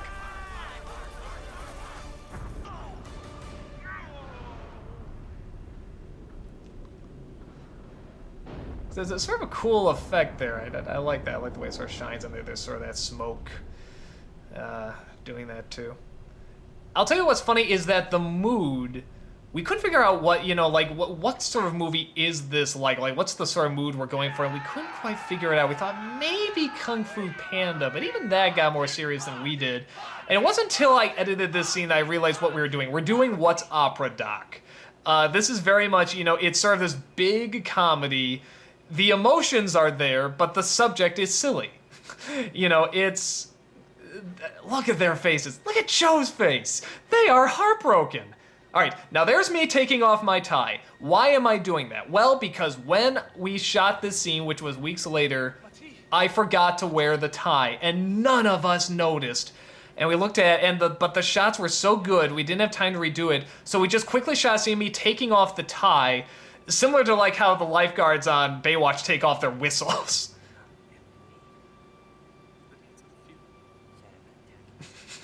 And this is very What's Opera Dog, where it is sort of emotional, but you're constantly being silly. But you're still playing the nice music. You're playing it like a real scene, but what they're saying is ridiculous. And their reactions are totally legitimate, but it's how seriously they're treating it. Jim Trokin told me, by the way, that if I put in this slap sound effect when he smacks my face, that he would lose all respect for me, so I no longer have his respect. But it's too funny. He says it totally ruins the scene, but of course it's supposed to. I think actually he likes it now. He gets a laugh out of it. Both Rob and I are really proud of that shot, because that is very similar to the shot when Kirk looks away in Star Trek 2. And he did a very good job. We were both on the same level. They were both like, no, we want to get that shot right because we think that'd be really funny.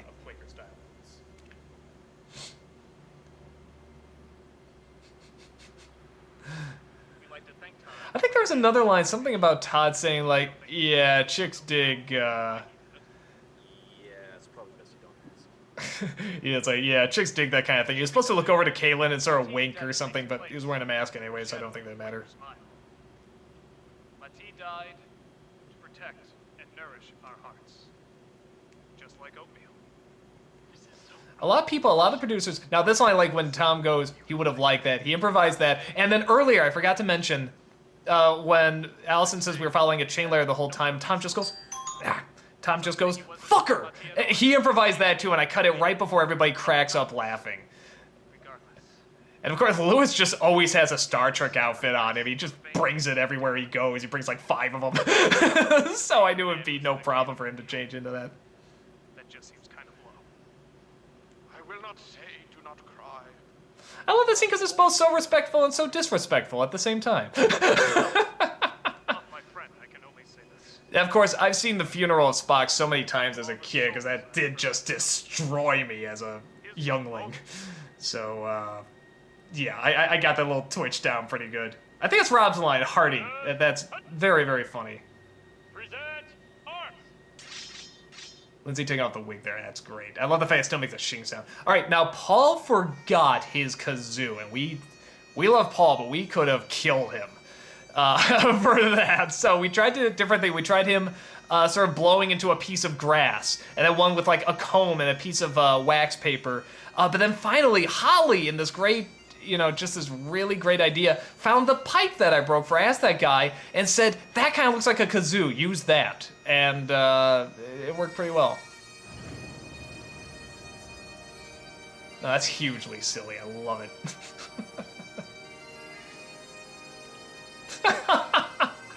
Their faces, they're just so into it. This is a nice shot. Look at Tom here, right? Look. He looks so dignified. He's looking over. I'm still dignified. Okay. That's a very nice shot with the sun there and everything. Love it.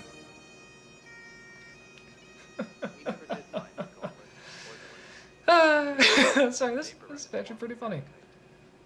I was asking people for video clips, and luckily Lindsay sent me the Les Miserables one because that got more of the producers in it, so you can have something we can get more of them in these clips. Of course, Noah filmed this. I love the critic coming in and seeing the coffee. That's the last thing I shot in that outfit. I couldn't be more happy because I despise that outfit. I hope never to wear it again. I only connect it with pain. That's a great shot. I just got these myself, and they really turned out. There are no filters on there. I think I did a brightness contrast. That's it. And these are the shots. That's Lindsay's camera work there, and then Who else was there? I'm actually no. Elisa was there too, and she made me up with the makeup here because I was so sunburned.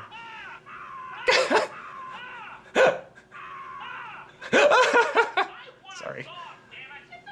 I love it when Lewis says I didn't even get a story arc. That was there from the very beginning. I love that line. To show that we're consciously doing it. I love sometimes when you do break the fourth wall like that. You can get away with it a little bit. Now this scene didn't play until the music again was put in. It's only made it very humorous. And something I show when I actually show people the rough cut, I didn't get to this point yet. I only got up to where Mati died, and literally it got up to Mati's dead, and I just put the little "to be continued" and the "ton," and I just put, just kidding, it'll be edited by next week. So just a little joke for the producers.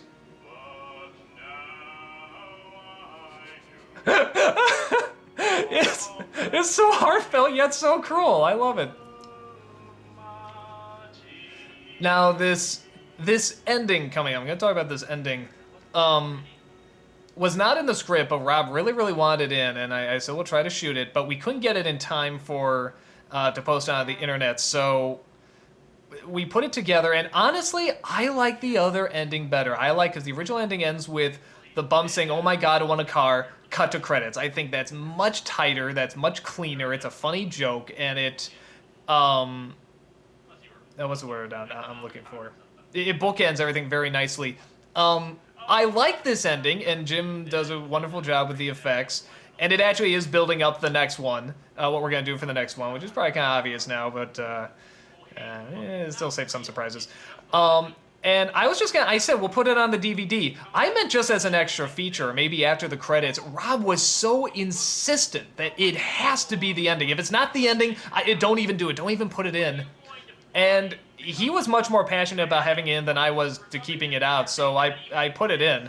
It is a nice ending. I'm not gonna say it's bad.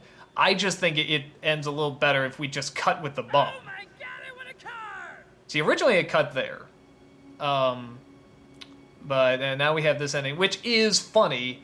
I just think the other one is funnier, but like I say, there were much more reasons for him to put it in than I could come up with to keep it out, because I don't think it ruins anything.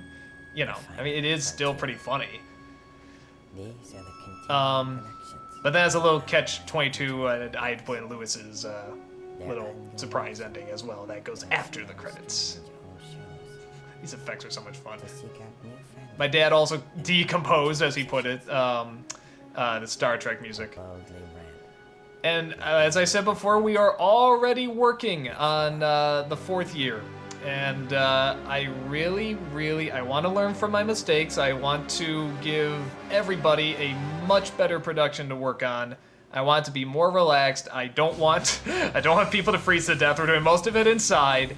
And like I said, this is here because the people really came together, gave unbelievable support, just put in 120%. I mean, just unbelievable.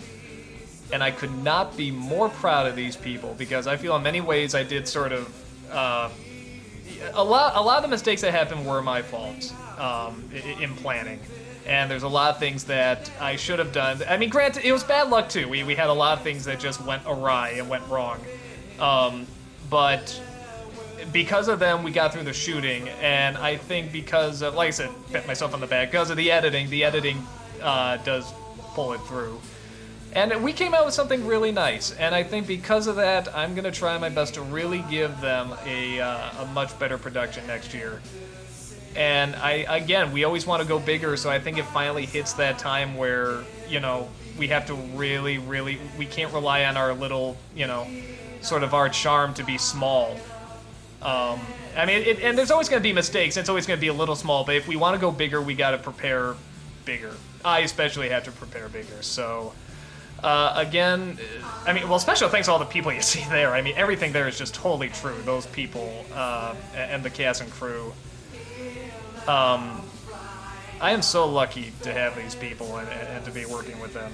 And I know I'm sounding like a broken record. I'm probably over dramatizing. I'm sure they say that too, but I really do mean that I am so lucky to have these people and to be with this company and to do what I do.